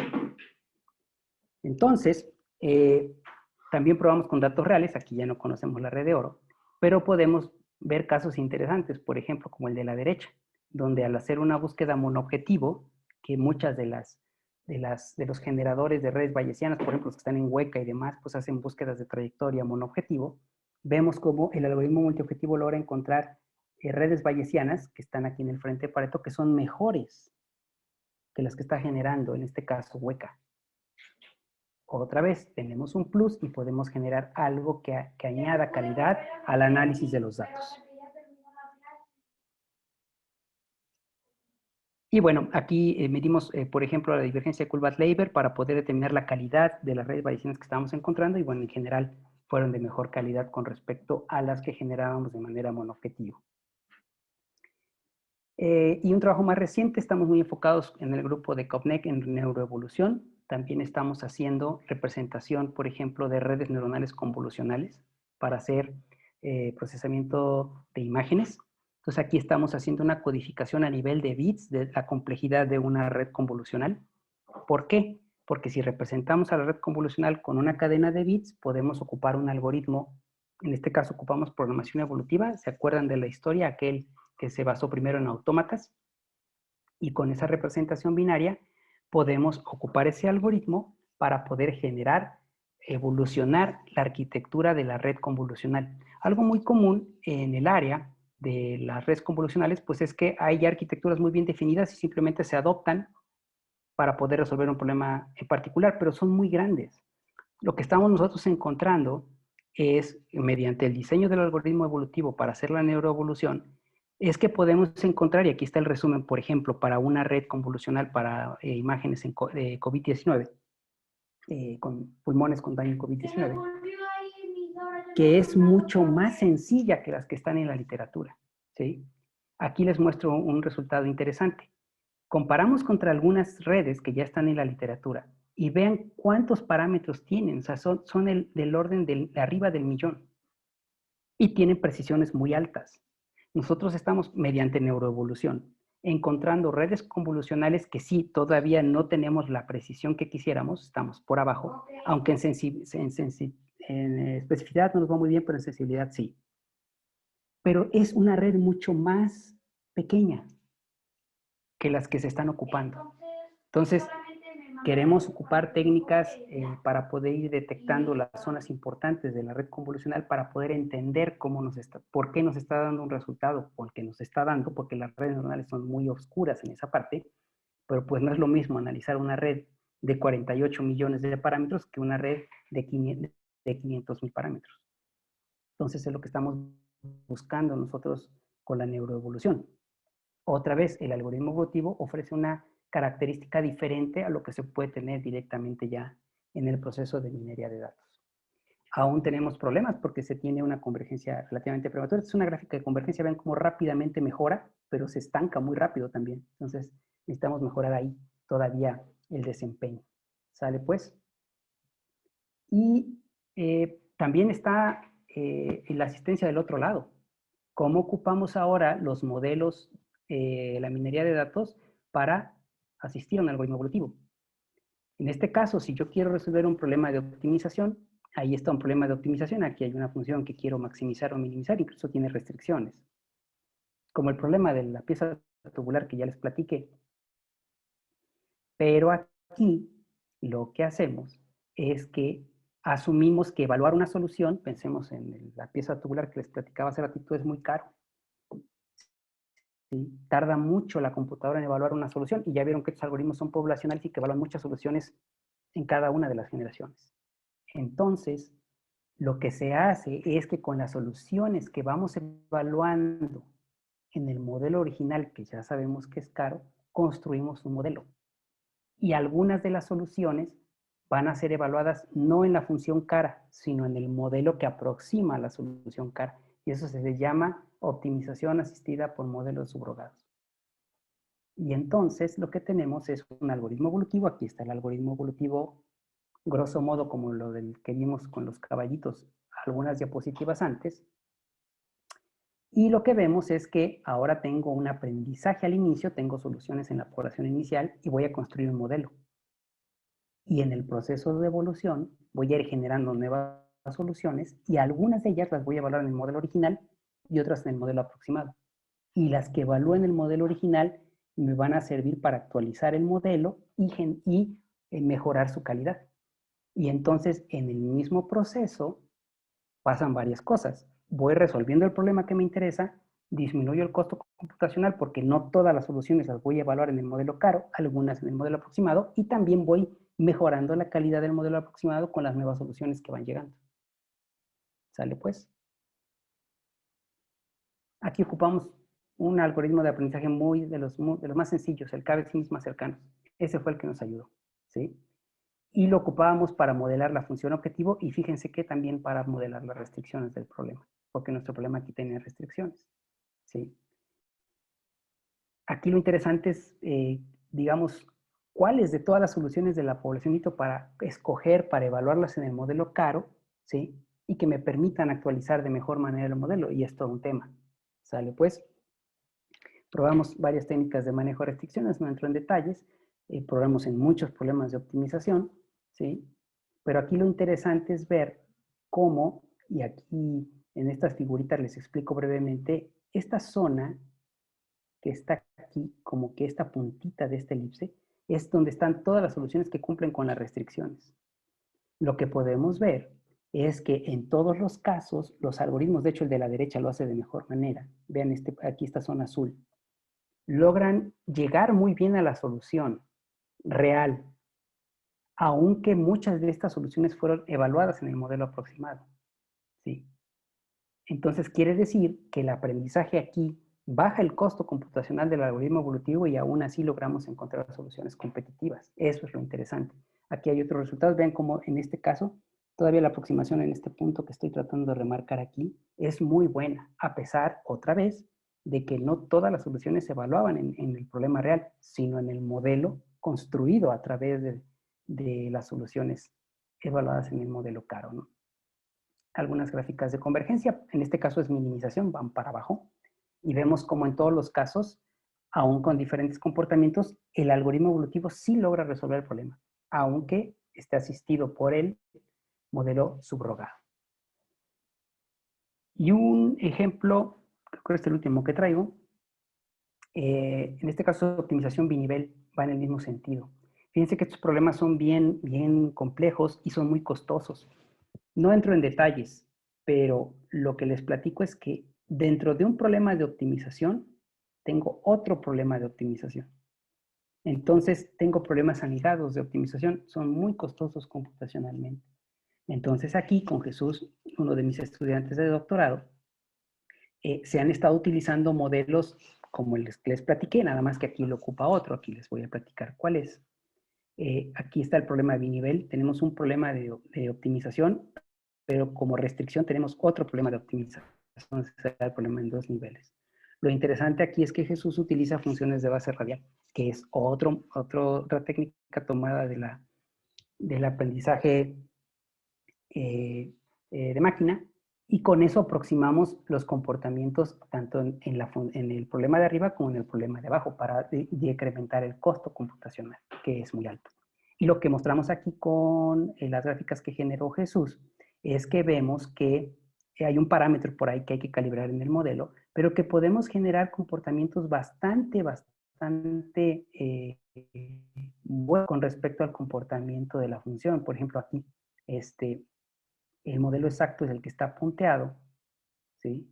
Vean el comportamiento. El modelo aproximado que se genera con la función de base radial es el que ven en la raya continua oscura, negra, ¿sí? Y entonces, digamos, podemos realmente utilizar el algoritmo de aprendizaje para evaluar muchas de las soluciones ya en el modelo aproximado, que es el de la raya negra, y no en el modelo CARO, que sería el de la raya punteada, porque es bastante exacto, nada más que hay que cuidar el parámetro porque vean que las otras aproximaciones no son muy buenas.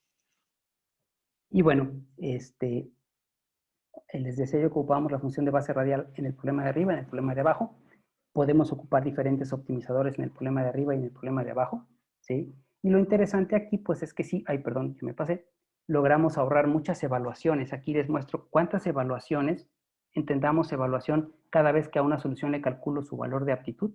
Por ejemplo, en el problema de la pieza tubular, cada vez que calculo el largo, diámetro, grosor, el peso para una combinación largo de diámetro, grosor, esa es una evaluación. O sea, aquí estamos midiendo las evaluaciones en el nivel de arriba y en el nivel de abajo. Y vemos que en el nivel de arriba nosotros hacemos muchísimo menos evaluaciones que los otros métodos. O sea, que el modelo que viene del descubrimiento de conocimiento en datos nos ahorra muchas evaluaciones en el proceso, y pues el comportamiento de convergencia en las diferentes funciones es cercano al que esperamos en la mayoría de los problemas. ¿Qué tendencias actuales hay en este asunto de combinar a la computación evolutiva con la minería de datos, con el descubrimiento de conocimiento en datos en general? Bueno, hablando de cómo podemos ocupar al descubrimiento de conocimiento en datos en los algoritmos evolutivos, algo muy interesante es la optimización fuera de línea asistida por datos. ¿Qué quiere decir? Que aquí no puedo, de las nuevas soluciones que voy generando, actualizar mi modelo. El modelo que construyo al inicio con la población inicial es todo lo que tengo. Y eso lo hace muy complejo porque no puedo mejorar el modelo.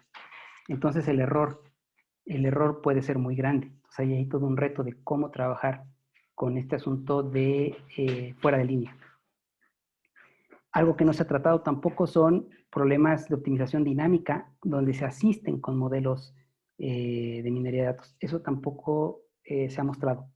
Un espacio dinámico, hagan de cuenta que ahora estoy buscando una solución, pero la solución se está moviendo.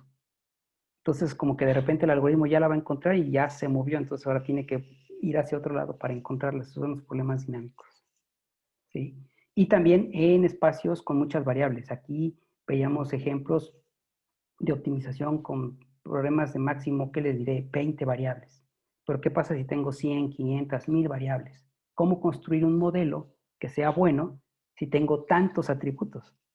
A lo mejor había que combinar selección de características y noten cómo el problema se va complicando, pero hacia allá va la tendencia actual. Y en el caso de algoritmos evolutivos que asisten a la parte de minería, mucho del trabajo está centrado en aprendizaje supervisado, cuando yo ya tengo mis datos etiquetados. Pero, por ejemplo, pensemos en selección de características en aprendizaje no supervisado. Ahí el trabajo se vuelve mucho más escaso que en el caso supervisado. Y lo mismo pasa en el aprendizaje por refuerzo. ¿Sí? O sea, básicamente el aprendizaje supervisado es lo que domina hoy en día, pero no hay tantos trabajos en no supervisado y en aprendizaje por refuerzo. Y también los trabajos en el caso multiobjetivo existen, pero no son tan frecuentes como cuando nada más se quiere optimizar uno solo de los objetivos. Entonces, ahí hay otra opción que se puede trabajar. ¿Sale pues? Y aquí agrego unos nombres de los colaboradores que trabajaron en muchos de estos encuentros de aplicaciones entre los algoritmos evolutivos de inteligencia colectiva y la parte de minería de datos, que muchos de estos son los resultados que fueron obteniendo. Algunos son estudiantes egresados de nuestro doctorado, otros son colegas colaboradores que han trabajado con nosotros y bueno, el mérito aquí es para ellos. ¿Sale pues? No sé si hasta aquí hay alguna duda o alguna pregunta o comentario. Tenemos un ratito para contestar o establecer algún diálogo al respecto de lo que fue presentado. Tienen la palabra.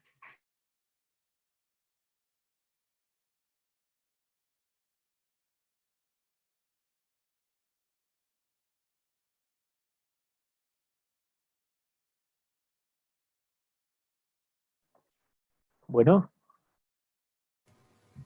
Sí, adelante. hola, sí, gracias. Adelante. Sí, yo tengo una duda sobre el procedimiento de los algoritmos evolutivos en la convergencia de las soluciones.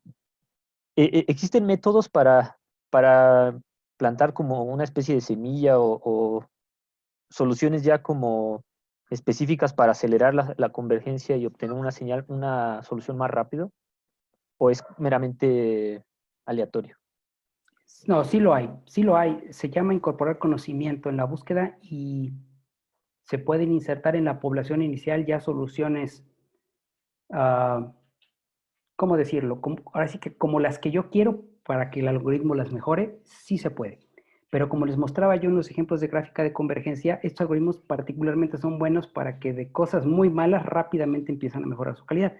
Por eso es más común ver que sean soluciones netamente aleatorias, pero se pueden incorporar soluciones previamente para que el algoritmo las trabaje y las trate de mejorar. Se puede y es completamente válido. Gracias. De nada. ¿Más preguntas?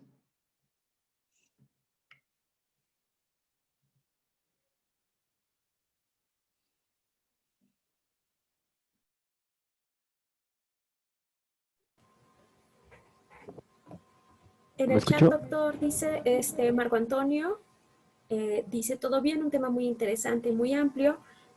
Abigail María Díaz dice la explicación fue muy clara, me encantó. Yo quisiera que nos platicara el doctor sobre las aplicaciones de los algoritmos dentro de diferentes áreas de investigación.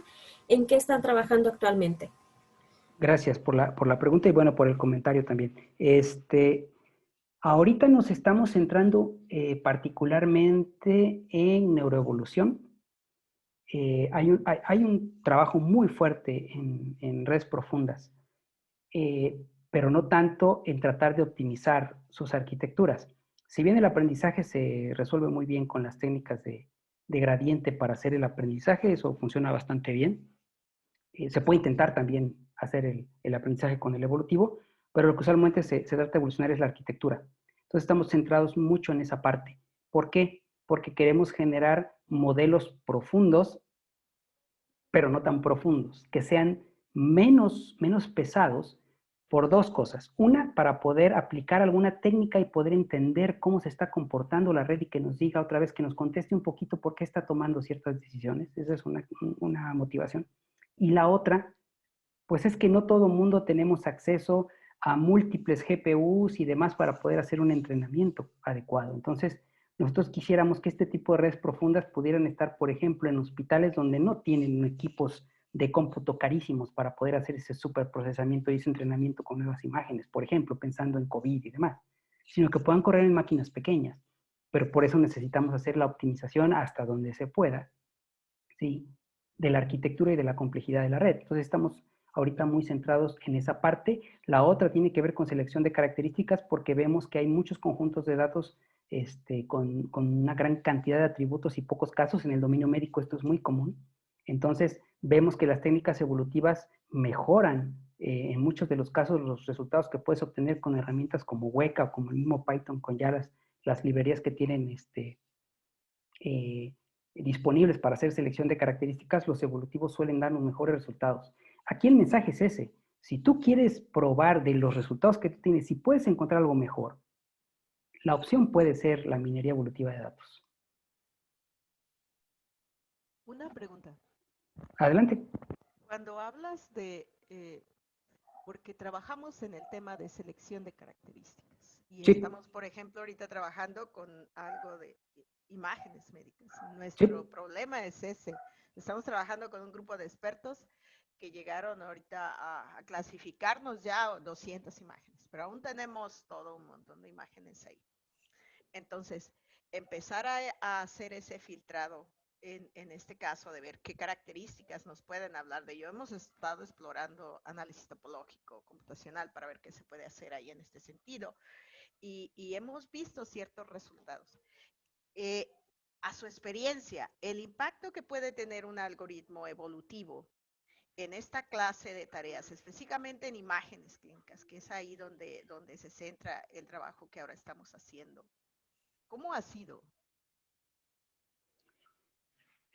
Bueno, a ver, particularmente hablando de imágenes, bueno, las redes convolucionales tienen esa característica que ya hacen ese filtrado de las características de manera automática, pero son oscuras. Así es, ¿sí? O sea, entonces, y es el problema en medicina. Exactamente, entonces a la gente del área médica eso no le gusta, porque dicen, bueno, pues es que esto para mí es como un brujo que me está diciendo que tengo esto, pero no me dice por qué y no me va a poder contestar por qué, ¿no? Entonces, otra vez, por eso estamos tratando de buscar un proceso neuroevolutivo que nos lleve a modelos más simples para poder analizarlos de mejor manera. Esa es una de las rutas, ¿sí? La otra tiene que ver con generar, hacer selección de características, particularmente con conjuntos de datos muy grandes, pudieran ser imágenes, ¿sí? O algo que no mencioné, que también es una cosa que a nosotros nos interesa mucho, es la construcción de características. Porque muchas veces en colaboraciones que tenemos con gente de otras áreas, tienen, por ejemplo, imágenes donde no tienen, digamos, hay una interpretación muy humana de lo que ahí sucede. Y no saben realmente interpretar cuáles son los elementos importantes. Entonces ahí está el otro rubro que ha sido poco tratado y es feature construction. Entonces también hay evolutionary feature construction. Ahí lo que domina es la programación genética. La programación genética, que representa solución mediante árboles, te permite generar una expresión de atributos a partir de lo que tú no tienes nada. Esa es otra área poco explorada, que es la que estamos tratando nosotros también de explorar. Entonces ahí un camino podría ser programación genética, porque esa permite construir características donde no se tienen. Y nos llama la atención eso, porque una de las preguntas que tenemos ahorita, estamos analizando las imágenes como tal, o sea, con análisis topológico, y encontramos ciertas cosas que nos están mostrando ahí cuestiones interesantes. Y luego vemos con los expertos nos dijeron algo. Entonces, nos hablaron primero de cuáles tenían suficiente calidad o no para hacer, así que con calidad y no calidad. Ahora, ellos vieron algo, ahí había un daño, ¿verdad? Entonces, ¿cómo ahora podemos generar esa información que nos diga por qué ellos vieron eso en las imágenes? Sí, ese es el tema ahorita. Sí, ahí es feature construction. Y eso, otra vez, lo que domina es selección de características, ¿no? Pero la construcción de características es la opción. Ahora, dicen, bueno, pues ahí está PCA, ¿no? Sí, pero PCA es más oscuro que la noche. No, y ya lo vimos ahí, hemos estado trabajando con ese, hemos estado intentando explicar cosas a través, de hecho es un tema con un tesista doctoral que tengo, y ese es un tema que se está ahorita viendo. Ahora, esa es la pregunta ahorita, porque estamos con PC. Entonces, ¿qué intento decir? O sea, ¿cómo puedo decir que eso está ahí? O sea, y no se puede, pues es complejo. Así es, así Estamos es. viendo desde la nube de puntos, pero ¿y luego? ¿Verdad? ¿Cómo hago esa asociación? Esa es una pregunta ahorita que tenemos pendiente en este trabajo, así que aproveché ahora que dabas la oportunidad aquí de comentar al respecto. Sí, no, muchas gracias. Sí, ahí la tendencia para hacer feature construction con computación evolutiva es programación genética. Y lo bonito es eso, que al final puedes extraer esas características y esto contrastado con el experto te puede decir, ah, bueno, pues esto sí tiene sentido. Muchas veces el experto te dice, eso no tiene sentido, y nos ha pasado muchas veces, ¿sí? Pero también o sea, puedes encontrar cosas que les den sentido a ellos. Entonces, digo, así como mera recomendación es feature construction y es genetic programming, sin duda, como una primera approach, así de bote pronto. Ok. Si luego por ahí tienes posibilidad de compartir algún autor que esté liderando estos temas, agradecería mucho. No, sin duda. Y nosotros estamos trabajando en ello, de hecho. Okay. Estas experiencias que te platico, entonces ya lo podemos ver con más calmita después, Ok. María. Gracias. Muchísimas gracias. De nada. Más preguntas, ya esto está poniendo bueno. Bueno, no sé si había en el chat, Georgina, si encontraba usted más, porque ya... Sí, hay una pregunta de Anabel Martínez Vargas. Dice, ¿podría explicar nuevamente optimización fuera de línea asistida por datos, por favor? Sí, es que en esa el algoritmo evolutivo arranca, tengo una población inicial. ¿Sí? O puedo tener una especie de transfer learning, donde ya tengo soluciones previamente evaluadas. Y con esas tengo que construir el modelo. Durante el proceso evolutivo, aunque genere nuevas soluciones, no tengo manera de evaluarlas otra vez en el modelo CARO. Entonces, la precisión del modelo se ve severamente afectada. Solamente puedo tener el modelo construido de inicio y tengo que hacer un muy buen modelo con lo poco que tengo. Y con eso tiene que trabajar el evolutivo y al final darme un buen resultado. ¿Sí? Eso es el offline. Lo más común es el online, que fue el que les mostré, ¿no? El algoritmo evolutivo genera nuevas soluciones, las integro al modelo y lo voy actualizando y lo voy mejorando. Pero ¿qué pasa cuando no puedo hacer eso? ¿Por qué pasa? Entonces, ahí es donde se pone interesante. Ahí el KDD tiene que ser muy bueno para que me genere el mejor modelo posible con lo poquito que tengo. De eso se trata ese problema. De nada. Más preguntas, comentarios, críticas. Ya no pudimos hacer los ejercicios. El corte de luz me robó lo de los ejercicios, pero era muy básico, era más para entender el algoritmo evolutivo o cómo diseñar un algoritmo evolutivo. ¿Sí? Pero si no, de todas maneras, me pueden contactar o en el sitio de Facebook pueden dejar ahí algunos comentarios en CAV. Ofrecemos usualmente cursos digamos, particulares para alguno de estos temas o establecer alguna colaboración, porque estos son los temas en los que estamos trabajando. Estamos tratando de llegar digamos, en los temas de frontera que se tienen ahorita, de cómo la computación evolutiva puede ayudar al análisis de datos desde el punto de vista del aprendizaje computacional. Y vemos que en México no hay mucho trabajo, en nivel internacional hay grupos fuertes que están muy metidos en estas áreas, pero vemos que al menos en México poco se utiliza y la verdad las bondades son muchas. Entonces, por eso estamos tratando como de socializar esto y de impulsarlo para pues, que se pueda tener más confianza en esos modelos que pues ahora ya están hasta tomando decisiones, ¿no? Los sistemas recomendadores que vemos en los sitios web y en las redes sociales son muy buenos, ¿no? Entonces, pues queremos coadyuvar en esa parte, ¿no? Doctor, le preguntan en el chat, ¿en dónde pueden revisar lo de los cursos que ustedes ofrecen? Si me contactan, tenemos ahí un pool de los seminarios desde lo básico o ya temas más avanzados para ver si podemos ofertarles un tema. El grupo es nuevo, COPNEC es nuevo, pero ya pronto lanzaremos también nuestra página y demás para poder tener ahí la oferta de cursos. Por ejemplo, ocupar estas herramientas para hacer neuroevolución, particularmente, por ejemplo, o cómo hacer ya procesamiento en GPUs paralelo y demás, cuando ya la cosa se pone complicada. ahí ya tenemos un grupo de estudiantes que están haciendo cosas muy interesantes. No sé si alguien más... bueno, aquí hay otra pregunta. Dice, una pregunta. ¿Qué heurísticas se emplean en la solución de problemas? Como les platicaba, y gracias por la pregunta, Yutzi, las más sólidas. Ocupamos principalmente algoritmos evolutivos y de los de inteligencia colectiva los más sólidos, como el PSO, como abejas, el Uncolony para los problemas que tengan que ver con representación en grafos. De repente ocupamos alguna otra metaheurística si vemos que para el problema que nos interesa está bien documentada. Pero no nos vamos por la metáfora más bonita, ¿no? Como el algoritmo basado en cómo cae la lluvia, o cómo se ve el arco iris, o cómo el filósofo le imparte cátedra a sus discípulos. No, o sea, nos vamos con los algoritmos más sólidos. Esos son los que nos dan más confianza, porque en su momento, si buscas publicar en revistas importantes, pues te van a pedir evidencia sólida al respecto. Entonces, esa sería mi recomendación.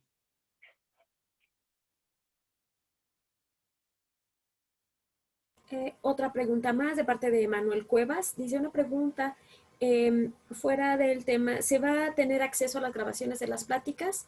Sí, las pláticas se están grabando, y depende ya del expositor si quiere compartir sus diapositivas, pero las pláticas sí van a estar disponibles. Sí, las diapositivas me pueden mandar un correo y se las hago llegar para que las tengan como material de consulta, sin duda. Muy bien. Y bueno, otra de Anabel Martínez Vargas comenta, ¿nos puede platicar sobre las hiperheurísticas y sus tendencias? Sí, bueno, en este caso, y de hecho creo que hubo un tutorial el día de ayer muy interesante sobre heurísticas, hiperheurísticas, pero en el caso de los evolutivos, bueno, son algoritmos metaheurísticos, ¿no? Digamos, ya de una manera estructurada tienen un conjunto, digamos, un mecanismo heurístico bien establecido que me permite resolver diferentes problemas. Una heurística usualmente es, digamos, una apuesta, una aproximación para un problema en particular. Lo que buscan las hiperheurísticas es trabajar a un nivel más arriba, donde pueden trabajar con diferentes heurísticas para tratar de encontrar la más adecuada para un problema dado y que ya no tenga que ser yo el que tengo que estar probando diferentes heurísticas en un problema para poder encontrar la solución más adecuada. Los enfoques hiperheurísticos están muy avanzados al grado que ahora ya hay construcción de hiperheurísticas, no se pueden evolucionar heurísticas para construir una muy buena para mi problema. Y las hiperheurísticas son particularmente útiles en problemas discretos, problemas de combinatoria, más que en problemas numéricos.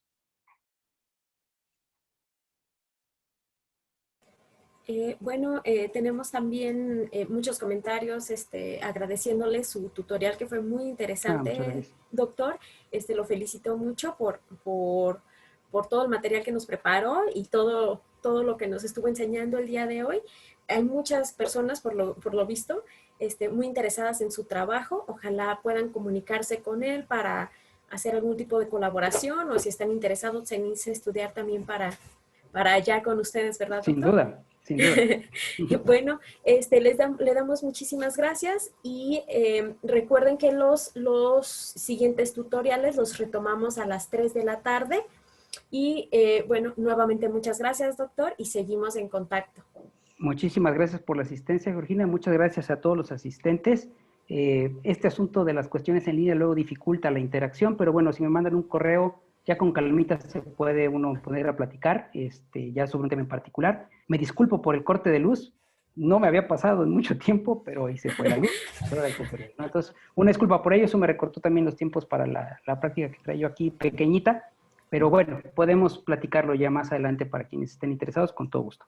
Gracias, doctor, hasta luego. Muchas gracias y buen provecho. Gracias. Gracias.